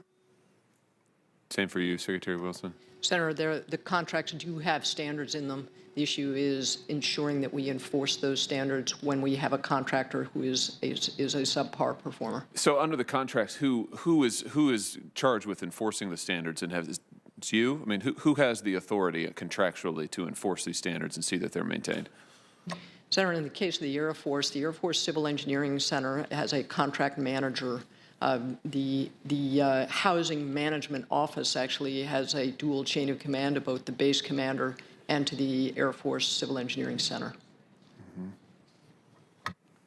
Senator, we have the same structure with CNIC, but to go back to what Senator King said, you need one throat to throttle, and that's the service secretaries. The structure that you'll hear about is that the government is a passive partner in this, but passive partner does not mean getting involved in standards and enforcing what we have. We have the agreement, now enforce the agreement and the standards, and that can be done at our level on down. Mm-hmm. Senator, there's supposed to be an overarching RCI partner entity doing oversight. I think it's insufficient. At the Army garrison level, it would be, of course, our garrison command. through its Department of Public Works doing that, and we need to staff back up and get more aggressive on that. One of the things we are proposing is, for example, 100% inspection of all life, health, and safety work orders, 100% presence in all transitions when somebody moves in or moves out of a home, and then spot checking pretty aggressively all other work orders. And then again, I'd be remiss if I didn't add in the chain of command has a responsibility to check in on their soldiers as well if they're having problems with work orders, customer service, you name it. Mm-hmm. The tenant bill of rights that you've each of you has mentioned now a number of times, do you anticipate incorporating that bill of rights into these contracts with the service providers so that they're contractually enforceable? Yes. Yes, Senator, that's exactly what we're talking about. This is a draft, but we want to fine-tune it to make sure it has the teeth, and that teeth relies in the contract agreement. Yes, sir. I think we need to operationalize each part of it into the individual home agreement between the provider and the resident, and we also need to look at operationalizing key parts of it into the incentive fee structure and everything else, so that we're hitting it at multiple levels and enforcing it that way. Going back to a second to your oversight and thinking about the garrison staff, and we've seen reports that there's been significant cuts in the number of civilian employees who actually look at these installations, run the installations. In some cases, I've heard as much as 90%. So that even if you do have the contractual, you're telling me now you have the contractual authority to inspect these properties, but it sounds as if there may have been nobody around to actually do it. Is that accurate? And what are you going to do about it? Senator, this is one of the observations that we've made, and one of the things we might be doing is coming back to you all for the direct hire authority to increase staffing. Mm-hmm. Yes, sir. It looks like over a period of time, beginning around 2010, 2012, we began making reductions. We're anywhere from 1 person to 10 people. We didn't go to 0 anywhere, as best I can tell, but we did make reductions, and we're now looking at how do we staff back up to ensure we can do adequate quality assurance and quality control based on some of the ideas I shared with you earlier. Senator, we have a similar kind of situation. One of the bases that I went to was one that was rated as performing well. And when you have a contract housing office where the contractor is performing well, we probably have enough people in that housing office to do the work. But when performance starts to slide, that's when it becomes overtaxed. So how we put the people back in to give support to the base commanders where it's really needed is I think, going to be the key decision point. Let me go back for a moment to the contractual arrangements. How do you anticipate changing or altering these contracts in order to ensure that the private providers are appropriately incentivized and penalized when necessary for maintaining adequate housing, for responding in real time to complaints, and generally doing what they're supposed to be doing? I mean, how is this? I mean, look, let's just cut to the chase here. I'm a lawyer. We can talk all you want about ideals and aspirations and bills of rights. If you don't make them enforceable, if you don't put them in contracts, if there isn't real bite behind them, it's not going to go anywhere. And we'll be right back here 5 years from now with people saying that I know what the Bill of Rights are. There's nobody who I can go to enforce it. There's nowhere to get it done. We don't want to do that. So what are you going to do to make it enforceable so that we're not back here doing this again in a few years? Go ahead, Secretary Wilson. Senator, I'm not a lawyer, but I do understand the incentives and how they're not set up properly. I think that the answer to this is to get less quantitative about these incentives because those can always be gamed. We need to put authority with the base commander so that that local contractor knows that the base commander can say, no, that work isn't good enough, and it can impact their bottom line. Senator, I look forward to having the negotiations with the private partner venture partners to see how we can come to a solution that provides us what we need for the product that we required to be delivered. I can't give you exact levers right now, but like I said, in the whole Bill of Rights, it will not work. It'll be a puff piece unless we link that into the agreements, whether at the local lease level or at the operating level. I completely agree with my colleagues on this matter. Thank you, Mr. Chairman. Thank you, Senator Hawley. Senator Peters. Thank you, Mr. Chairman, and thank you for all of you being here, and I appreciate your attention to this issue and obviously very serious attention to the issue that you're taking. But I think it's important for us to step back and take a personal look at how this is actually impacting an individual and a family. And And I want to recognize that there are two folks in the audience here today from both Michiganders. Rachel Kilpatrick, who is a soldier stationed at Fort Bragg in North Carolina. She's here with her husband, Calvin. And I had the honor of meeting with them, talking in depth about kind of the troubles that they went through, really kind of a nightmare that they went through in relation to their home. In fact, their home at Fort Bragg has been recently deemed unlivable. I think they were living in a home that was deemed unlivable.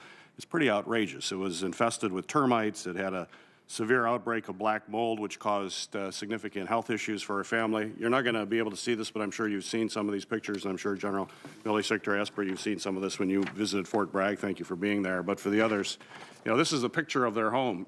I'll describe it. There's just black mold all through the wood here in the frames, along the floor, along this beam. It's pretty despicable as to where they were living.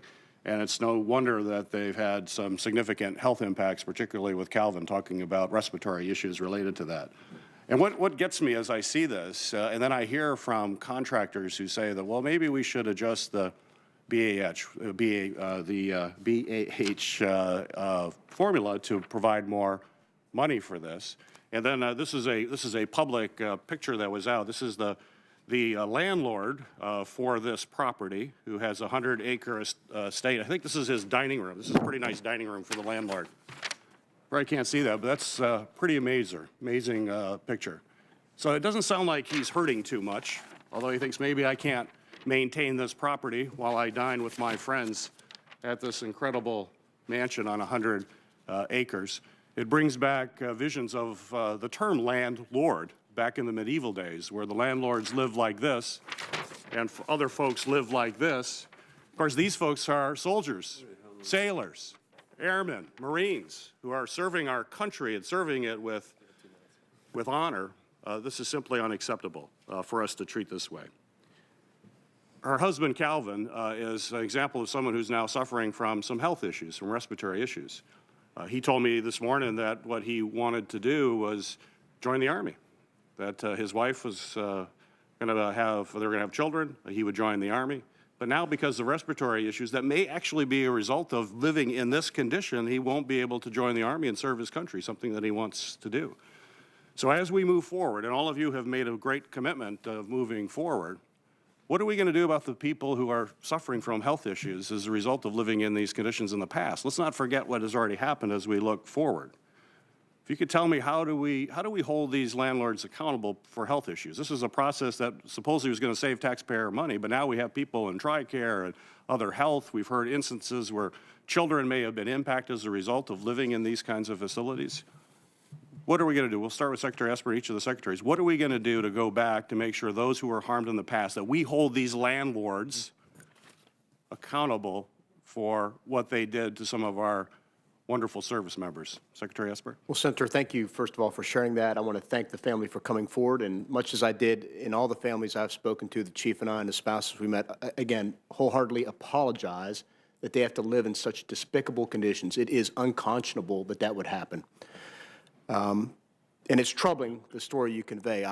First of all, the first concern obviously is to the health of the soldier and the family members, and we've talked to our doctors about this. I visited Womack and spoke about this when I was at Womack Hospital at Fort Bragg, and of course I encourage them to immediately see their primary care provider, and if there's not getting any attention, we'll meet with them immediately after this hearing and make sure we get them connected to the right people, specialists as need be. And then I think you're right, over the long run, one of the things the Army is doing is making sure we can track the houses and make sure we know who's lived in those houses year over year over year, and certainly, of course, track the medical status of our soldiers and their dependents, and make sure we understand if there are any relationships over the long haul.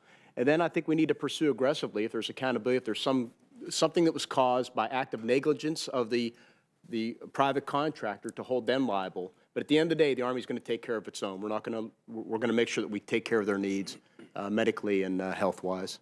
But the important point is you will hold these landlords accountable. Absolutely. I think they're the first recourse. Is they had a responsibility to maintain quality homes. And in that case, clearly, the homes I saw that Senator Tillis joined me with down at Fort Bragg, they were not doing that. And in other places that the chief and I and other members of the chain of command are doing, they are not maintaining the quality that they are responsible for. Thank you. Secretary Spencer. Senator, I reverberate what Secretary Esper just said. And first of all, we have one of the best health care systems around for our sailors, soldiers, Marines, airmen, guardsmen, and their families. That's number one, is their health. Number two is doing what you're talking about doing, which hold accountability. The agreements, the master operating agreements, have the requirement for the product they have to deliver. They will be held to that standard in the contract. Thank you. Secretary Wilson. With respect to the health issues, the most important thing for a member who thinks their health has been affected is to go to the military treatment facility and get evaluated and treated and have it documented. Each of our bases have legal assistance to help family members identify what their options are and to be able to work those through with respect to a claim towards this provider. But it raises another issue, and I'll defer to the chief on this. Yes, Senator, central to your question, too, is what Chairman Inhofe brought up in the beginning, which is when did we know and how did we know it? And how did we not see the breakdown in trust that was occurring? And what are we doing about it to make sure that can't happen again? So what we're putting in place is there are 5 methods of what I call avenues of alarm, right? When there's safety or security, the issues like you bring up, that has to generate command team action and follow-up. The first one is you go to your housing management office, which is your first line of defense at the base, your advocate. That's got to trigger action and follow-up. The second is you go to your command team, first sergeant or commander. That's got to trigger action and follow-up. The third is you go to your medical provider and say, I think I have a health concern about my children and it's associated with my home. That can't stop within the medical community. It's got to get to the command chain and trigger an alarm. The fourth method is if I visited a Navy family who's living on an Air Force base, and I was concerned with that they were told, well, you're Navy, so you have to go through Navy chain. Not on our bases. If they're on an Air Force base, they're ours. And we're going to take care of them within the Air Force chain, and I know my teammates feel the same way about airmen on their bases. And the final is a 24-hour hotline that they can call, and if none of those top 4 work, they call the hotline. This morning, unknown to anybody in my staff, I called it and checked in to make sure that it is up and operating and that the checklists are there. It's up and operating. We have some work to do on it. But those avenues of alarm have got to get to the command chain and leadership so we can follow up and take action. Thank you, Senator Peters. Senator Ernst. Thank you, Mr. Chair. And I want to thank everybody for coming forward today, and Secretary Spencer. I think you painted it quite appropriately that, you're glad to be here, but you wish you weren't here. This is a topic that we shouldn't be addressing in today's age. I was a young military spouse many, many years ago, married to an NCO, and we had similar issues. They are not nearly as bad as what we have seen from our families. I remember living in Indian Head at Fort Benning, Georgia, and the roaches were horrible. So bad that my husband and I did have to move into another set of quarters. They couldn't get rid of them, but we had to do it at our own expense. I thought that would have been alleviated 20, 25 years later. Obviously, it hasn't. Now, early 2000, living on Eglin Air Force Base. Army unit, belonged to Fort Benning, but we were living on Eglin. And the mold problems in Florida, horrible. The guys living in our barracks out there on the Ranger camp, subjected to holes in the walls. You could see daylight. It took a lot of arguing between the service branches to get that taken care of. This shouldn't happen, folks. We really owe it to our service members to do better for them and their families. And I'm thankful that you understand that. I'm just sorry that it took their situations coming to this level to be taken care of when it could have been taken care of at a much lower level in a more expedient manner. So I'm glad we have the opportunity to straighten this out. My fear is that we'll raise the issue, we'll have these discussions, but we won't see the necessary follow-through. So do we have a timeline? I'd like to hear from all of you. We've talked about the Tenant Bill of Rights. We've talked about other types of actions that can be taken. But what is our timeline moving forward. When can we expect to see this? When will those corrective actions be taken for our families? Secretary Esper, can you start, please? Thank you, Senator, for your comments and your service as well. I think we look at this generally in terms of immediate, mid, and near term. The immediate challenge right now is to knock down all the life, health, and safety work orders. That's happening right now on all 49 Army installations. Get those resolved, and then take care of the other work orders as well. And then I think in the midterm, what we need to do is, at least with regard to the Army, staff up quality assurance, quality control.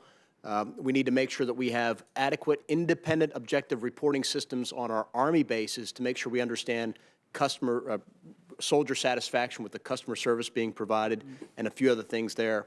And then in the long term, we really need to, and I think this will happen over the coming weeks, we need to finalize the Bill of Rights, looking for input from Congress, and then begin negotiating that and the leases and all the other pieces of that we discussed today to make sure we get it contractually bound for the long term. And then there are other longer term issues, re-educating our garrison commanders, our chain of command. The bottom line is this problem didn't come up overnight. It evolved over years, and I think it's going to take some time to get it finally resolved and in place and intact, and maintain the close supervision so it doesn't fall back off the radar screen. Mm-hmm. And Secretary, do we have a timeline? What do you envision? What do you think is realistic? What can we tell our military families when this will be implemented? Bottom line, Tenant Bill of Rights. Right. I want to believe we'll finalize the Bill of Rights here in the next few weeks with your input, and then begin discussing with the contractors. The chief and I have already had some discussions with them, generally in favor in terms of principles we outlined 2 weeks ago. But then I think it's the hard work that Senator Hawley talked about, is getting the lawyers and making sure we change all the agreements. So I would hope that we'd be able to do this in a few short months to make sure it's all in place and lined up, and then we're working against these new standards. We're working against contractual obligations. We have our chains of command in place with the right people at the garrisons to make sure that we do the new proper oversight.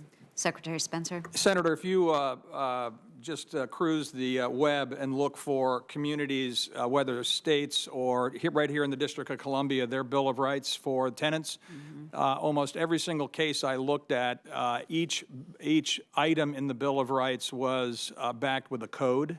That's what we have to do in that light, is to put the teeth in the agreement that references the terms that we're giving them. I agree with Secretary Esper. I want to make sure that we get this in its fundamental basis through your all's input, families' input, et cetera, and then sit down with the private partner ventures. I will tell you, just to manage expectations, some of the things we'll ask for will probably take bondholder concurrence.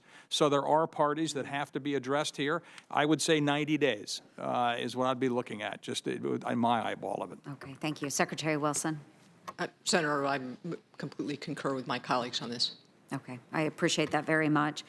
Now, I thought it was really interesting, Senator Peters, bringing up the landlords.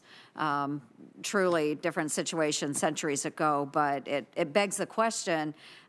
We know that the garrison commander typically makes the determination each quarter on the percentage of the quarterly incentive or bonus payment that the private partner landlord receives. What is that average percentage that those landlords are receiving, that private partner? What do we know what that is, and can that be presented here today, Secretary Esper? Or? Oh, Secretary Wilson, did you? Senator, I was just going to say, we have 32 different agreements, those 32 different contractors. 2 of those 32 have no incentive fees. 13 of 32 don't have the garrison commander or the base commander evaluation. 17 of 32 do have a base commander evaluation component, and where we have it, it's generally between 5 and 10% of the total fee that's influenced by the base commander, and we don't think that's sufficient. Okay, thank you.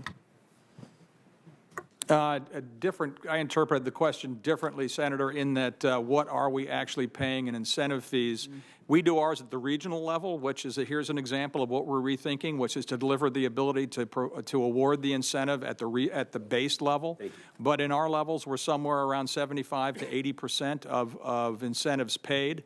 And it should be noted that those incentives that aren't paid stay in the system and go into the sustainment fund, the reserve fund, just as a note. And then that, and my time has expired, I apologize. And then I'm assuming that reserve fund is held in trust, or is that used to? That is reserve. It is held in trust with an agreement on how it is used for capitalization. Okay, thank you. Thank you, Senator Ernst. Senator, I know we'll get you that information as well. Thank you, Secretary. Senator Warren. Thank you, Mr. Chairman. So before the previous hearing, I sent out letters to all 5 of the private housing companies that testified 2 weeks ago to get some more data and background information on what was going on. They have since provided my office with the requested documents that I'd asked for in this letter. And representatives from 3 of those companies have met with my staff to explain how their business model works. The companies summarized 600-page, complex, secret financial agreements into a single PowerPoint slide that clearly laid out how they actually don't make much money and they only receive their fees after setting aside money for operating and maintenance expenses. Meanwhile, they also claimed that because people don't have to live on base, they are properly incentivized to provide excellent service. If you believe the companies, it all makes sense on paper. The market works perfectly. They said, in effect, there's no problem. The incentives are all working. The market works. Nothing to see here. So let me just start by asking Secretaries Spencer, Esper, and Wilson, do you agree that the housing market for base housing is working properly? Would you like to start? Secretary Esper? Senator, clearly it's not working. It's clearly not working. I mean, right? we have too many problems. It's evidenced by what's coming out in our town halls and what this committee heard from the families sitting behind us. It's not working. So we don't have any doubt about that. Secretary Spencer, you agree? Totally agree. And Secretary Wilson? Agree. All right. So the market isn't working as intended. We have to ask the question why it isn't working intended. And the basic idea behind what it takes for a market to work is there have to be rules and there has to be someone who's willing to enforce the rules. Last week, the Army personnel chief told us in a military personnel subcommittee that the terrible conditions in which military families have been living are a leadership failure, plain and simple. Do you all agree with that assessment, Secretary Esper? Yes, ma'am. I think the chain of command over the past 20 years has slowly walked away from being involved in the housing of our soldiers and their families. Yes. And everyone else agrees with this? I'll get you on the record there. Senator, I think that there's more than that. I think that the financial incentives as they are structured do not incentivize the right behavior. Okay, so you're saying you think both the contracts are bad, but let's just start with the enforcement part of this is also a problem, and that's a leadership problem. Is that right? Yes. Just want to make sure we're in the same place on this. Leadership both in the military side and also the local leadership of the contractor. Okay, but it's leadership on the military side that enforces. It's not the contractor that enforces. One of enforcement, that is true, but we have where I would say that where we don't have problems at bases, local leadership and management quality really matter. And that is the biggest indicator of quality housing, is a good local manager by the housing contractor. Fair enough, Secretary Wilson, but I just really have to bear down on this point. If no one will enforce the rules, then I understand exactly how incentives work. And the way incentives work is to improve your profits by not delivering the product that you promised to deliver. So we've got to look at both of these, the leadership on how we get enforcement of the rules and whether the rules themselves are adequate. And I take it from what you've already said, we have a leadership problem, but we also have a problem on the rules. Correct, Secretary Esper? Yes, ma'am. I do want to make a good point, something the Chief reminded me of, because we need to be fair to the chain of command here, too. There was an instruction given by civilian leadership in the 2013-ish time frame to say you are not responsible, that you should not conduct inspections of the homes. And so we've subsequently unwound that and are now giving different guidance to the chain of command to be involved. Okay, but who gave those orders? I mean, we can talk leadership. Let's just move up a little. Somebody issued those orders, and it didn't come from the contract. An assistant secretary at the time did. An assistant secretary of the Department of the Army. The Army. Yes, ma'am. Said, don't enforce the contracts, in effect. No, it said, do not, you're not responsible for conducting inspections of the housing. But who was going to enforce the contracts? Well, we completely agree, Senator. All right. Okay. So there's the problem we've got. We need better rules, and we need better enforcement of those rules. I'm putting together a reform bill that will enhance oversight, protect tenants. I know we're working on a tenant bill of rights here. You know, the committee can put all of the right rules in place that it wants, but if the leadership doesn't enforce those rules, then at the end of the day, we're not going to be delivering for our military personnel. Enforcement, not just signing the contract, but enforcing the contract is absolutely critical. So I just want to dig down on one part of that and on some reports of potential fraud. The committee has received reports from military families who are being charged for things like carpet replacement upon moving out, but the carpets are not actually replaced. Do the services conduct any inspections when the houses are in between tenants to make sure that the providers are actually completing the work that they're charging the military families for? Do we know the answer to that, Secretary Esper? I can't tell you right now, Senator, but I'll get you the answer. But I've heard the same thing, and I think going forward, one of the things I said earlier today is we want to have 100% quality control on any transition, moving in or moving out, because we've heard similar reports. If someone's going to have to pay for it. Secretary Spencer, did you want to add to that? It is technically, Senator, the housing office, the local housing office. Again, oversight, whether they do it or not, is now front and center. Okay, so they have the authority to do it. They're just not doing it. And Secretary Wilson, did you want to add anything to that? Senator, we do about a 10% sampling, so it is not a 100% look at the turnover time. I also would like to say that we take all indications. I'm sorry, you do 10% sampling. What have you found in your 10% sampling? I'd have to get you the data. Okay, whether this is a problem or not. Okay, and what kind of follow-up you do if you find out there's a problem? If there is an indication of fraud, we take that seriously and turn it over to the investigators for fraud. Okay. I appreciate that, but I'll just say it again. Until we get some real enforcement on these rules, we can write all the rules we want here in Congress, but we got to rely on you folks to make sure they actually get enforced. Thank you. Thank you, Mr. Senator Chairman. Warren. Senator McSally. Thank you, Mr. Chairman. And Senator Warren, this may be one of the few areas that you and I are in strong agreement with each other, and I look forward to working with you on it. And thanks for the leadership all for coming here today on this really important issue, and for the families who are represented here, some of which testified a few weeks ago. We've been talking a lot about landlords, but honestly, based on hearing their harrowing stories, some of these sound like they're slumlords, not landlords. And I can think about, we've been talking a lot about the commander. I can't imagine being a commander and having someone in my unit whose family is dealing with these types of situations where their kids are sick, they end up, live in a hotel, not knowing day to day where they're going to be sleeping the next night with them and their children and their families, and the uncertainty and the lack of responsiveness and the impact that has, not just on the welfare of those individuals, but on the readiness of that unit and the ability for them to be able to do their warfighting mission. This is ultimately a commander responsibility. And you mentioned, Secretary Esper, how some guidance in the past somehow moved in that direction. I think it's probably that way in most of the services. A few years ago, we had an incident with energy bills pop up at one of the bases in Arizona. And when I started looking into it, I talked to the local commander, and there was this feeling of like, that's between the tenants and the landlord, and that's a contract that they have. We got to get away from this. I think we all agree that we got to get away from this, and we've got to move back into the commanders having responsibility, having the ability to enforce, having the ability to withhold payments, and make sure that the health and the well-being of our members and their families are taken into account. It seems like right now the commanders, to a varying degree, are either totally out of the loop at some bases or somehow involved slightly at some bases. So it's very patchwork, it sounds like, from the testimony today. I also am concerned from some of the testimony from a few weeks ago that we're hearing even today the first line of advocacy is the housing office. In many cases, these families testified the housing office felt there was a feeling that they were kind of in cahoots with the contractors. And there was no real accountability or oversight.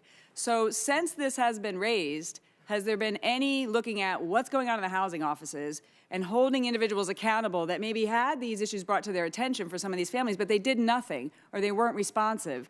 Do you have any cases of that in all of the reviews that have gone on in the last few months? And has anybody been held accountable in these housing offices? Because they're not their advocates, according to the families. Can I get an amen? Amen.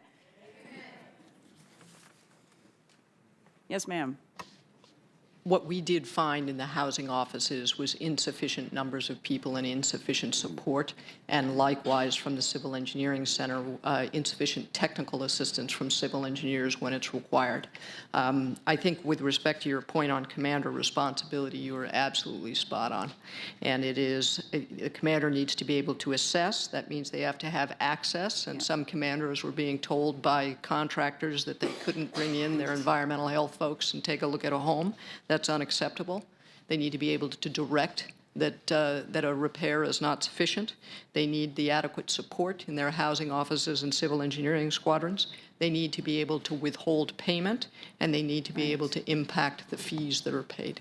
And if a commander has that kind of authority, I am pretty confident that they'll start to get responsiveness. And to follow up on that, Secretary Wilson, what do you need in order to allow them to have that authority? Does that take an act of Congress, or is that all happening at the service level? I don't think we need an act of Congress for that. I do think we are going to have to change some of the contracts, and we may need a bit of backstopping from the committee as we go through those negotiations. Okay. Secretary Spencer? I couldn't underscore that better. We need your backstop as we go into negotiations. With them knowing that you're behind us, I think we have a bully pulpit to start the negotiations with. Thank you. I agree as well, Senator. Great, thank you. The other issue that came up in the hearing was, and it's been mentioned a little bit today, is families having to have extraordinary out-of-pocket expenses, some related specifically to fixing their own problems that the private companies should have done, some related to medical bills. Are you also tracking, or is there a new mechanism for tracking out-of-pocket expenses of families and what mechanisms they need for them to be reimbursed from the failures of this? Senator, they should not be paying out-of-pocket expenses for something that is a responsibility of the private contractor. I have heard those stories as well. Again, it's reprehensible that has happened. So that's why in the Bill of Rights we've changed some things. For example, no longer will we accept non-refundable pet fees, I think is one thing. And there are other fees out there as well we need to address. And likewise, in terms of when somebody PCSs and they move in or move out of a house, having a third-party Army person there on the spot to arbitrate any issues so that they just don't arbitrarily keep their BAH, claiming that there's excessive damage to the home. I wouldn't want to, Senator, hang all solutions on a new shiny object, but in the leg that I was talking about, communications, whether it be an app, whether it be whatever, having a record of communications is stage one. So one, we can track it, and two, advocates and or appropriate offices and people of responsibility are on record that this is an issue. Okay, thank you. Secretary Wilson, anything to add? No, Senator, I think my colleagues have covered those pretty well. Okay, great. I am almost out of time, but I do want to just go back with a follow-up on my last statement of, I really think you guys need to look at the housing offices and the housing advocates and what their role has or has not been, not just technical issues or manning, but again, the stories and the testimonies we had for specific individuals in those cases, not everybody, but what's happened, even if they're undermanned, but them not playing their proper role and not actually being the advocate for the families. Thanks.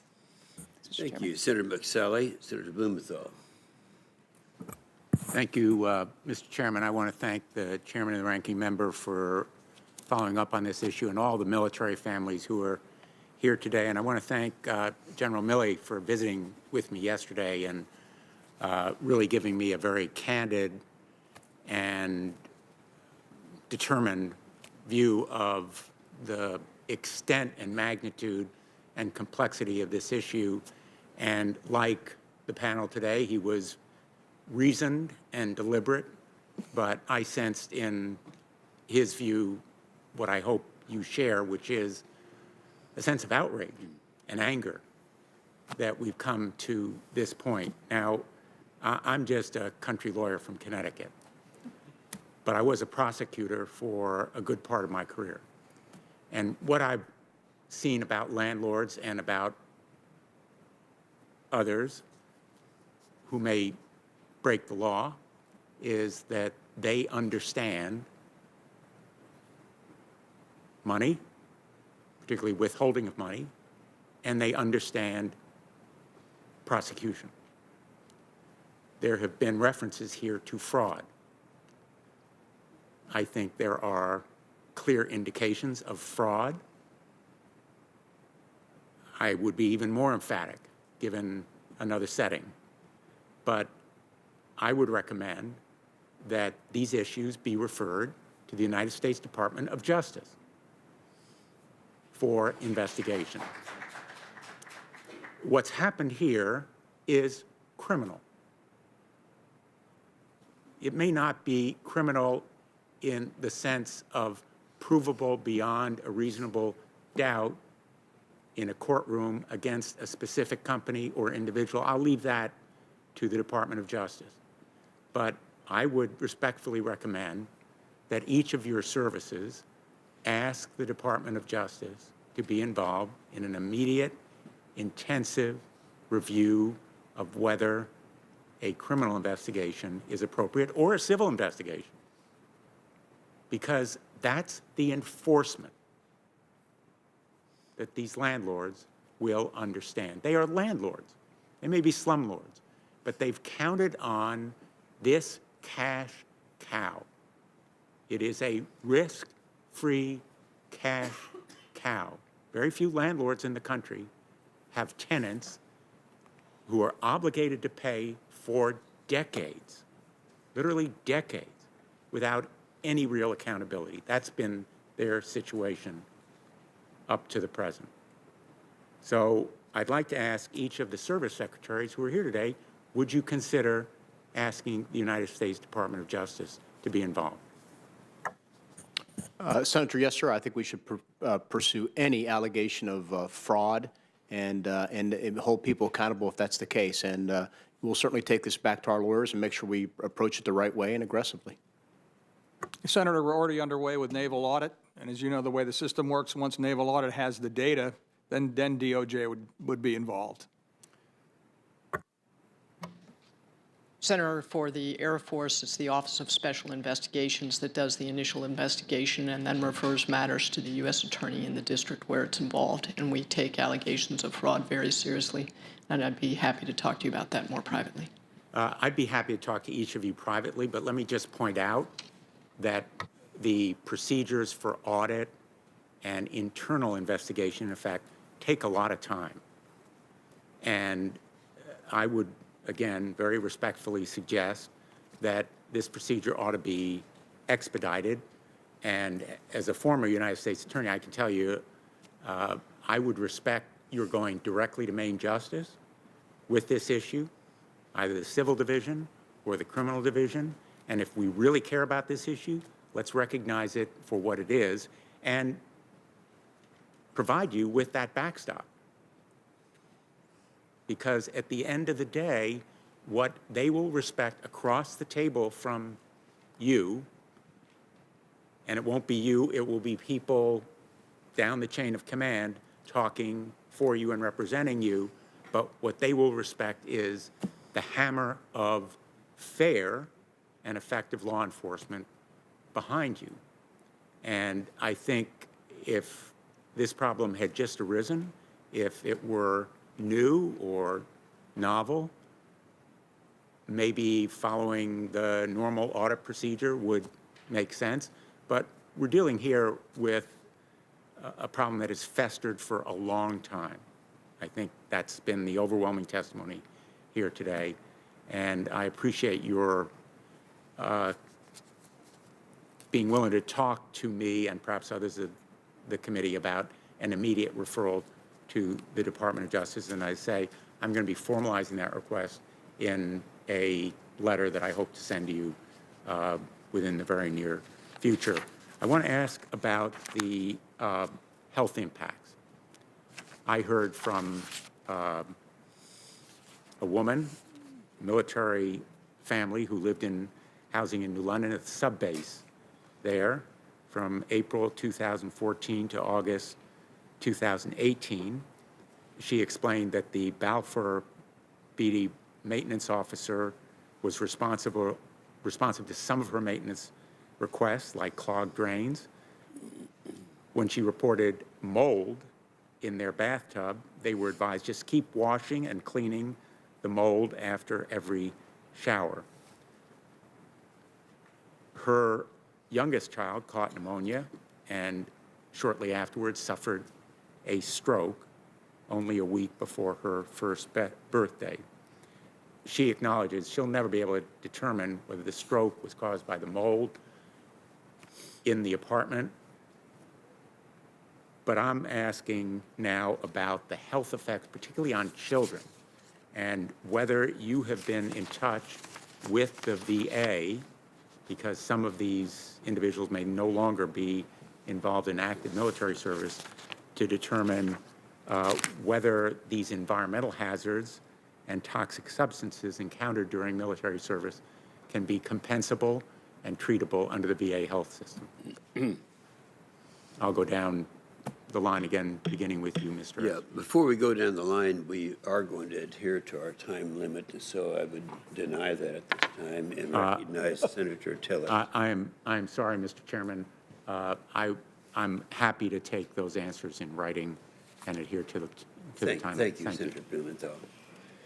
Senator Tillis happens to be, in addition to a good member of this committee, the chairman of the Personnel Subcommittee, so he deals with these issues on a daily basis. Senator Tillis.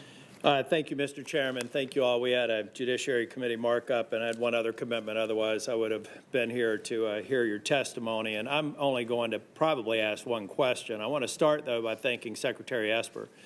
He was down at Fort Bragg. I was with him on Friday. We got an opportunity to visit two houses, the Bloods and the Blankenships. We got to meet little Jason, a little 18-month-old that's living in unacceptable housing conditions. We heard stories from a very empowered wife, Miss Blood, who is standing up for other people who I think are a little bit intimidated and were afraid to come forward. I frankly believe that we've somehow drifted with a program that started out well in 1996, worked well for a while, but now we're in the wrong place. I, for one, am not prepared to simply place blame on any link in the chain, though, because my guess is the housing providers are at fault, the command is at fault, the department is at fault, and Congress is at fault for taking their eye off this ball. The one thing that I tell everybody when I get before a committee hearing, if you're in North Carolina and you're living in a house that has military housing that has unacceptable conditions, if you haven't gotten the right reaction from your command, call my office. It'll be casework, and I'll guarantee you it'll move to the top of the stack. I also want to thank General Milley for coming in and talking about the plans, and Secretary Spencer for the phone call that we had, and I know I'll have discussions with all of you over time. But we've got, I'm not going to let go of this for the remaining Congress. We will have another oversight hearing with the chairman's blessing to see where the progress is. And I'm not talking about next year.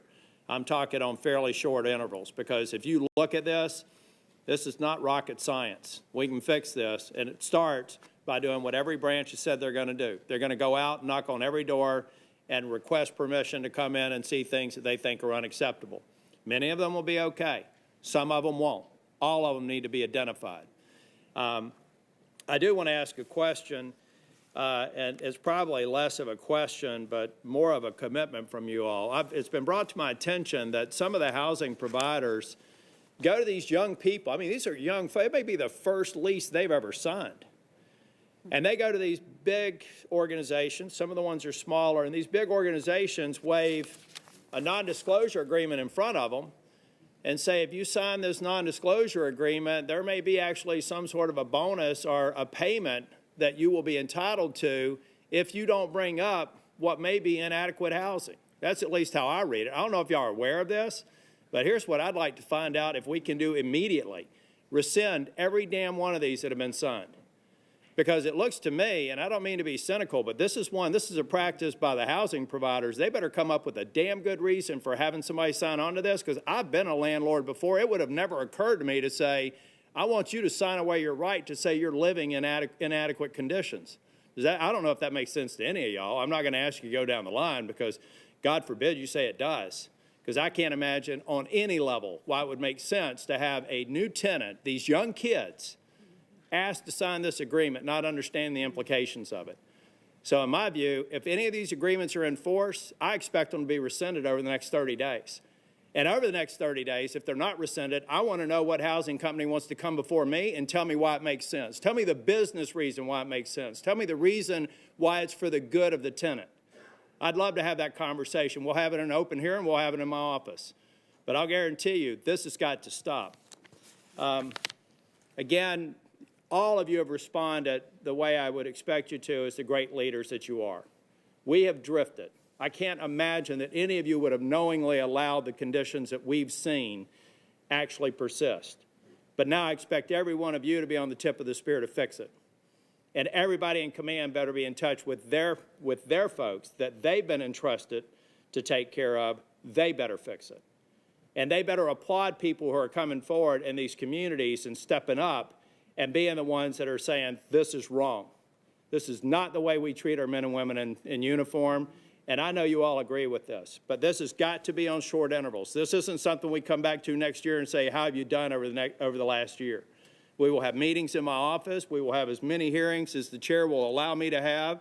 I want to see end to end where you're making progress, and I want to see short interval timelines. But over the next 30 days, I want to see every damn one of these canceled unless you want to walk into my office with the housing provider that thinks it's a good idea and build a case for me removing myself or changing that position.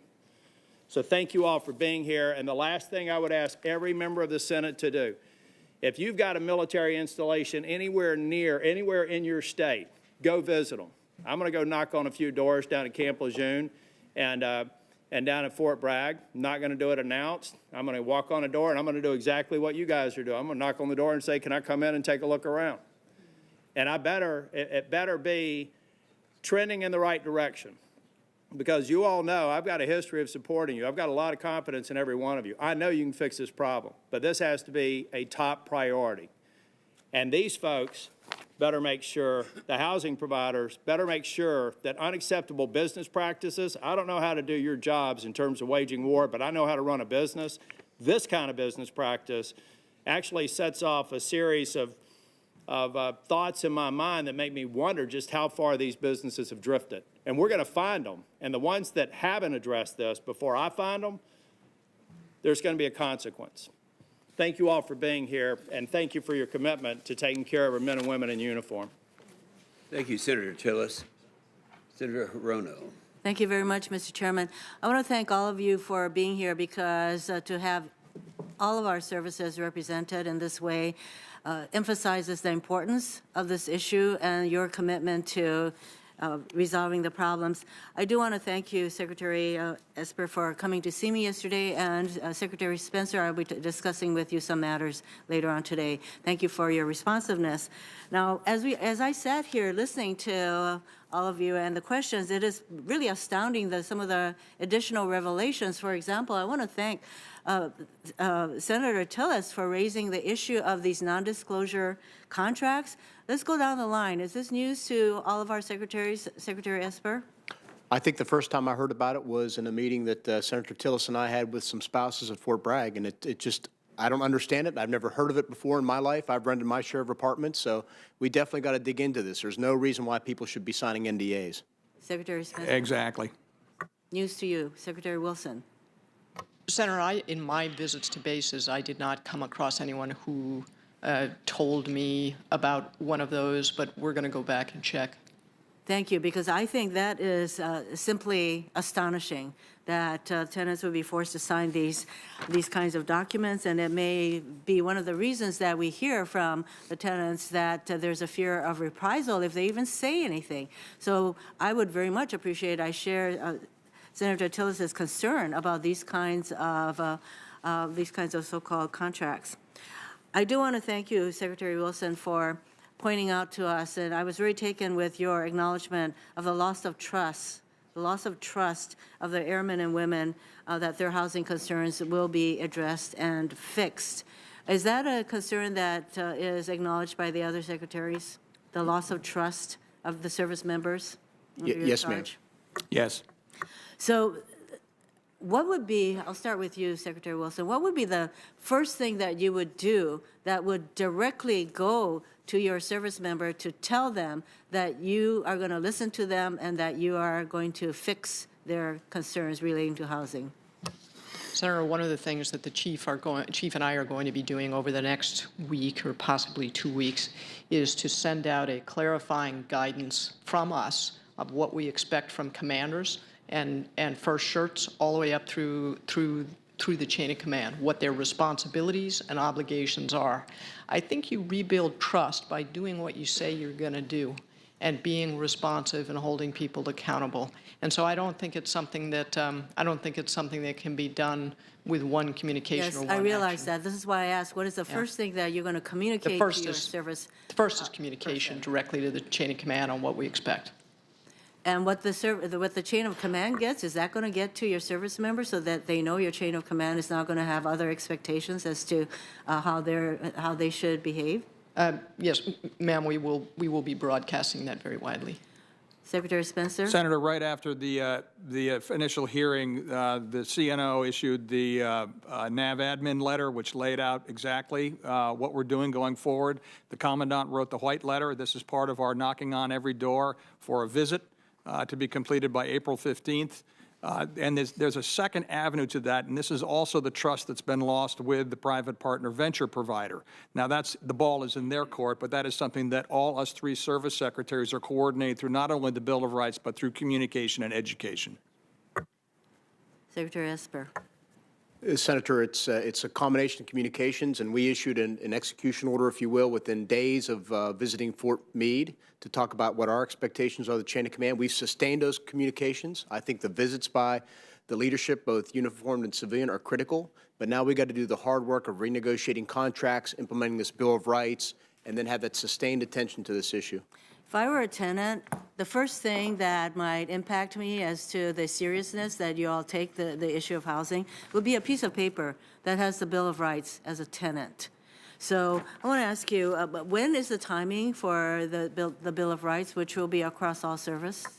The three of us took a first cut at the draft. You all are reviewing it now. We addressed it a little earlier in that I would say to manage expectation, probably 90 days. And you might ask why so long.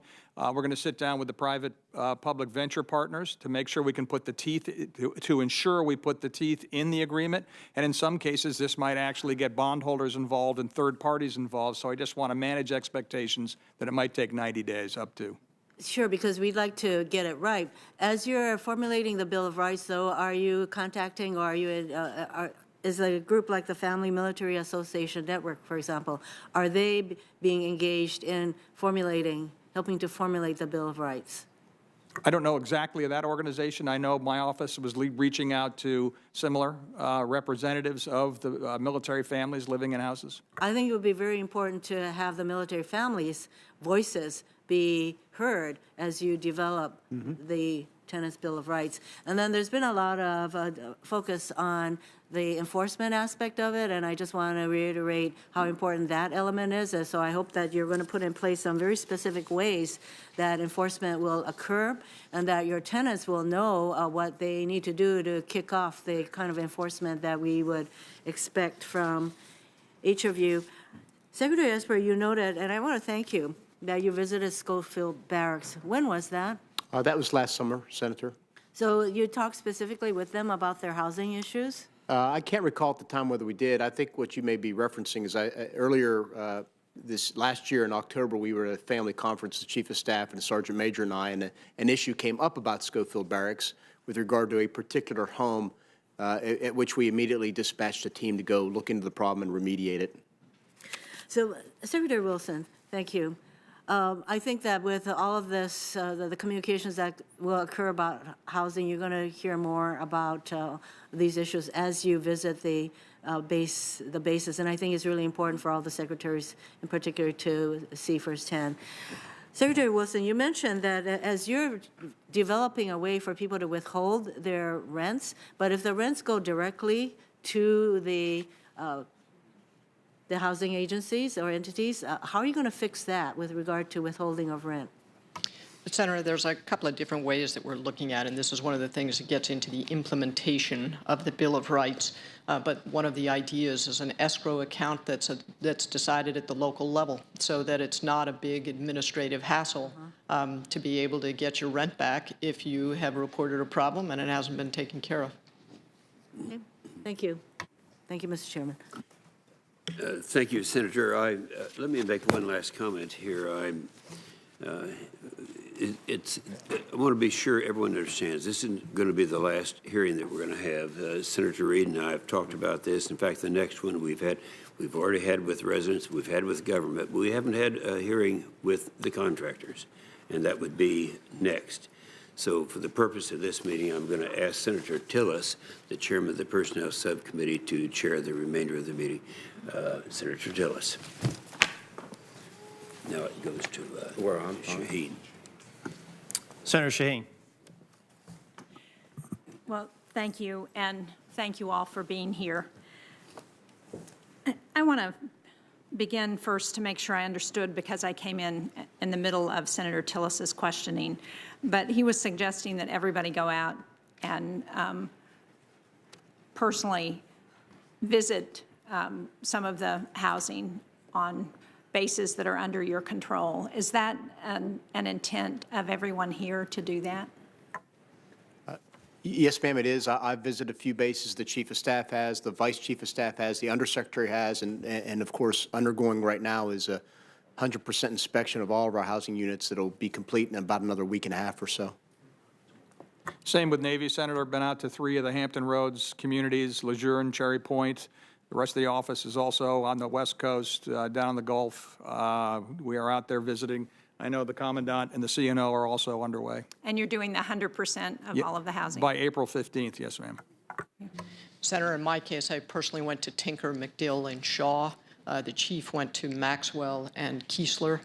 We also did a directed review of all military family housing that was finished by the 1st of March, and that the results of that, the initial results of that review are in the record.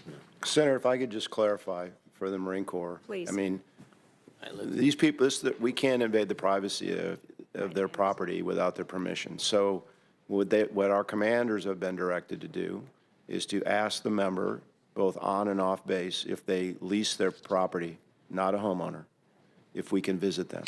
If they refuse, which is their prerogative, we would ask if we could interview them over the phone about the condition of their property. If they refuse that, then we'll try to provide information like, do you have these phone numbers? Here's the process. If you have an issue or if you've got a problem with your landlord, tell me what the problem is. We'll engage with the landlord. So that's kind of where we are. So it's going to take some time. And we've got, just like everyone at the table, we've got members that live on other services bases because we do schools together and we have education together and we have joint bases together. So it's going to take some time to scope this out, although I believe we all recognize, based on today in the hearing, that we've known there were problems. This is not, but we thought it was more isolated. I don't think we had an idea of the magnitude, so we'll have to scope and scale that to get back to you in the next hearing. Senator, just to give you a sense of that, we have a very similar program to the Marine Corps as you would expect. To date, we've done, on our way to 100% contact, we have 62,000 people contacted. Of those 62,000, about 900 have agreed to have visits done to their homes, and those visits are in progress. So it gives you a sense of the scale involved. Thank you. I want to go back to a report that came out before many of you were in your positions, but in 2015, the Pentagon's Inspector General conducted a series of military housing inspections to determine if facilities were in compliance with DoD.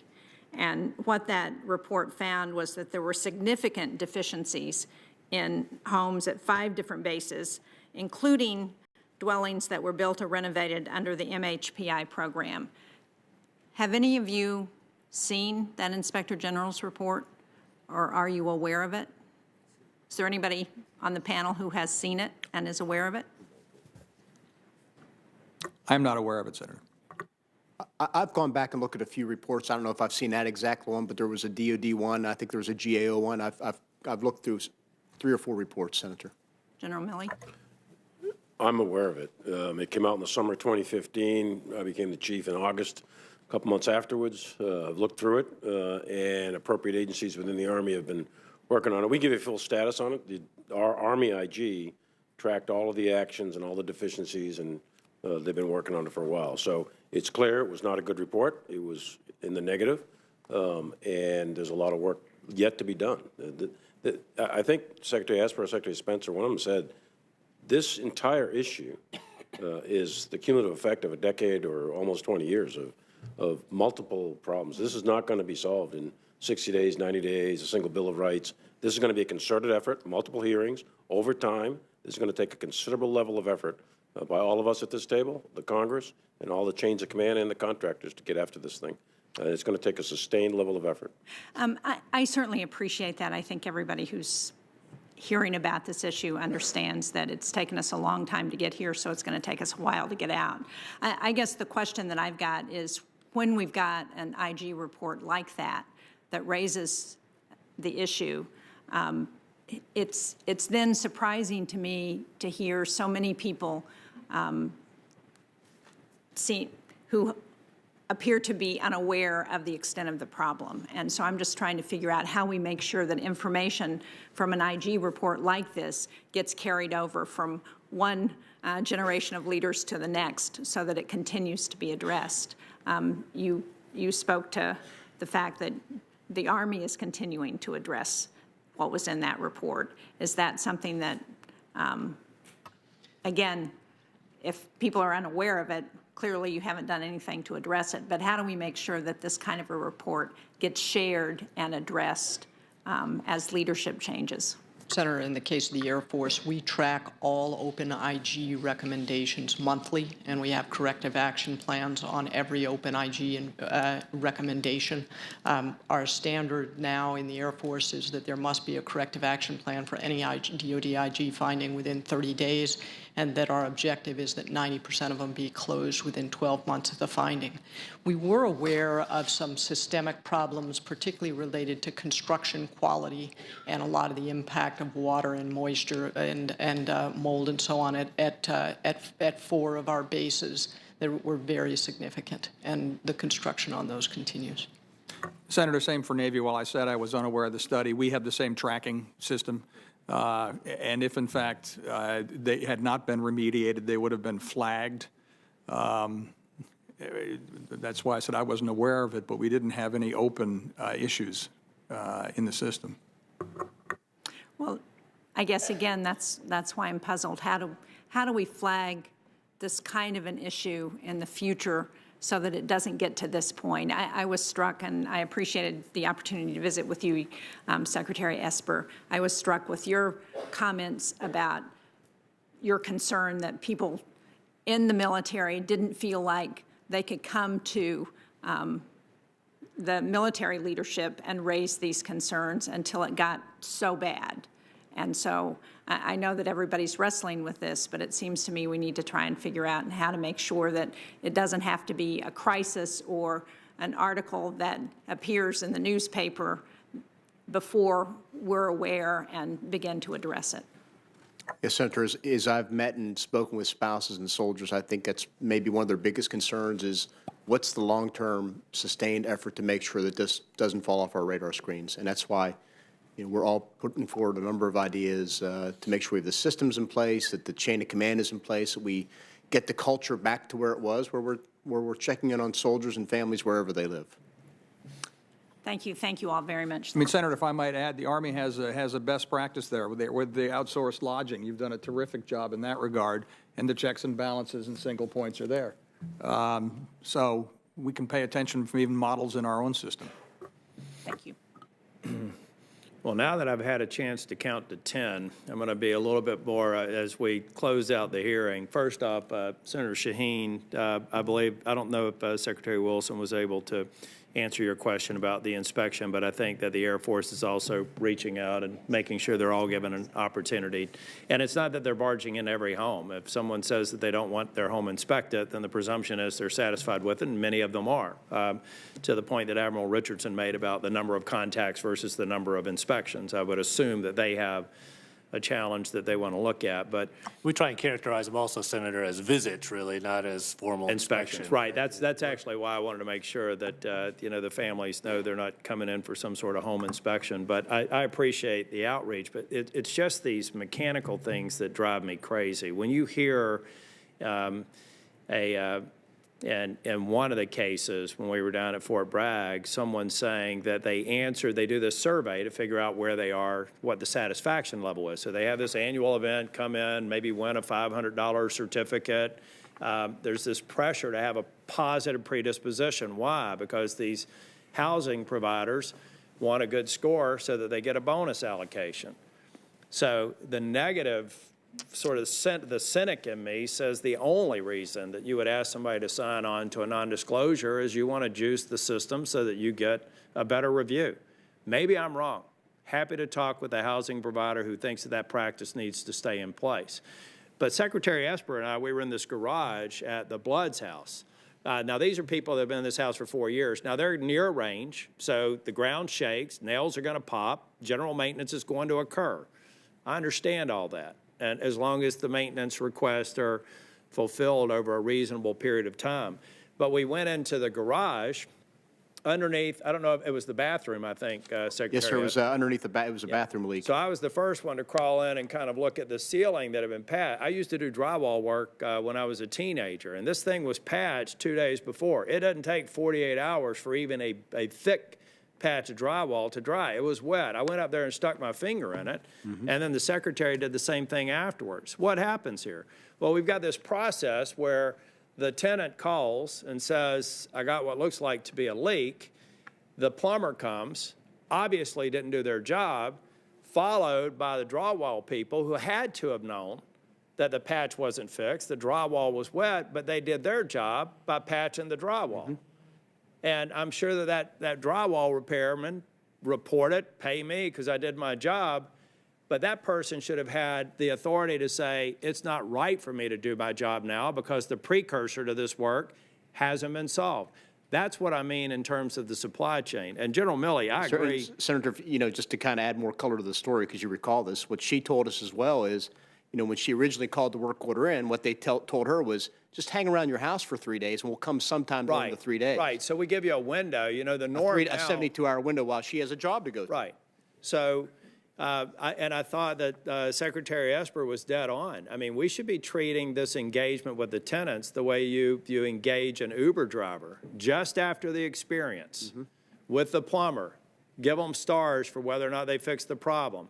With the drywall person. In other words, let that be the feedstock for determining whether or not these housing providers are doing their job and providing adequate service. That's the sort of modernization that we need to focus on. And General Milley, I completely agree. It's going to take time for us to make sure that we have the operational pieces in place not to drift. I believe that as y'all go through this process, some direction either from this administration or past administrations may have increased or decreased the priority on housing. Let's bring that to the fore. Any congressional action that caused a negative impact, we're not going to find any one person responsible. We're all responsible probably, and we're all going to be responsible for the fix. But the one exception I would take, General Milley and I think only have one exception, and it's his favorite football team. That's the only thing I've found over time that I can't get him to turn around on. But on this issue, I do take exception to the notion that this is going to take a long time to fix for those who are in acceptable housing now. I don't think that's what you meant. So there's two pieces. Number one, fix every single one of them now. I think some of these housing providers are hoping that the problem kind of goes away because people get PCS and they'll wait for the next person to raise the same issue again. So let's separate the systemic, the operational changes that we need to make that will take some time from the immediate challenge to make sure every single person who's in unacceptable housing either gets it up to standard or gets them in another home. And I'll do it. I'm sorry, Jim. And that's correct. If it's life, health, safety, it's immediate. But the systemic problems, of which there are many, the restructuring of these contracts, the incentive fees, going to the Department of Justice, all these other things that we're talking about, the structural issues, that's going to take a considerable length of time and a lot of gnashing back and forth between Congress and the Department and the contractors and lawyers and so on and so forth. But the immediate life, health, safety, that's immediate. That's chain of command. We've got to be all over it. And I believe, by the way, that the contractors that we've talked to, the 7 contractors, I believe they're committed to those immediate fixes for life, health, safety. And I do too. And then finally, again, this issue with the non-disclosure, General, go ahead. Yes, sir. I wanted to just talk to that non-disclosure a minute. You know, Senator Cotton allowed us to speak directly to airmen. There's another group out there that I think we can't close this hearing without speaking directly to, and that's parents of airmen. And as a parent of an airman, you know, every Friday afternoon, we have 800 young men and women, greatest treasure in our nation's arsenal, walk across the parade field at Lackland Air Force Base, and they become airmen. And at the end of that ceremony, the parents rush out of the stands, and they entrust them to us. And I'm imagine there's a lot of parents of airmen who are listening to this hearing and wondering whether the leadership of the United States Air Force is taking care of their airmen or future parents. And I don't want to leave this hearing without looking at them in the eye and tell them that we own this and we will take care of their children. And I'm sure the thing could be said straight down the line. So I want to work with you all. I am serious about it. Maybe this non-disclosure. I also want to tamp down red herrings. If this non-disclosure practice no longer exists, this is just an artifact, that's great. If there's any one housing provider that thinks that they have a rational basis for not rescinding these non-disclosure agreements over the next 30 days, I want to see them in my office. And I want to get to these, what I think are big these big rocks that we can turn over fairly quickly so that we can really size the problem and address the problem. Secretary Spencer, and then we'll close out. Senator, I will tell you right now that this afternoon I will call all of our CEOs the PPV, and I have to believe they're probably watching this testimony right now. And if they have any of these documents in their files, they're to be accounted for, and we're going to talk about them this afternoon. Thank you. And again, if they think they have a rational basis for it, I want them to come in my office and explain it to me. Thank you all. You know, every single one of you I've had the privilege to vote for and support in your current positions. I have the utmost confidence in you. I know that you're going to go after this. I know that it's complicated, and you should know that I will do everything I can to help you get to a good place as quickly as possible. So with that, we will end the hearing. I think we will keep the record open for a week, and I'll also pass it over to Senator Reid before we close out. I just simply want to thank all the witnesses, not only for your testimony, but for your commitment to fix the immediate problems and then stay on target for months and months and months as we fix the systemic problems. Thank you. Again, thank you all. We will keep the record open for any questions for the record, and please know that my office is here to help you. Thank you. The meeting's adjourned.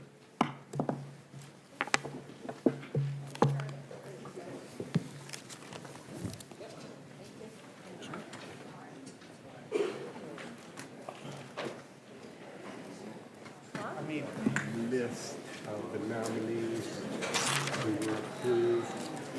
I will find that. The list of nominees that we went through, all the committee. I think we took that. Yeah, we handed it back to Leah. Got it, I think.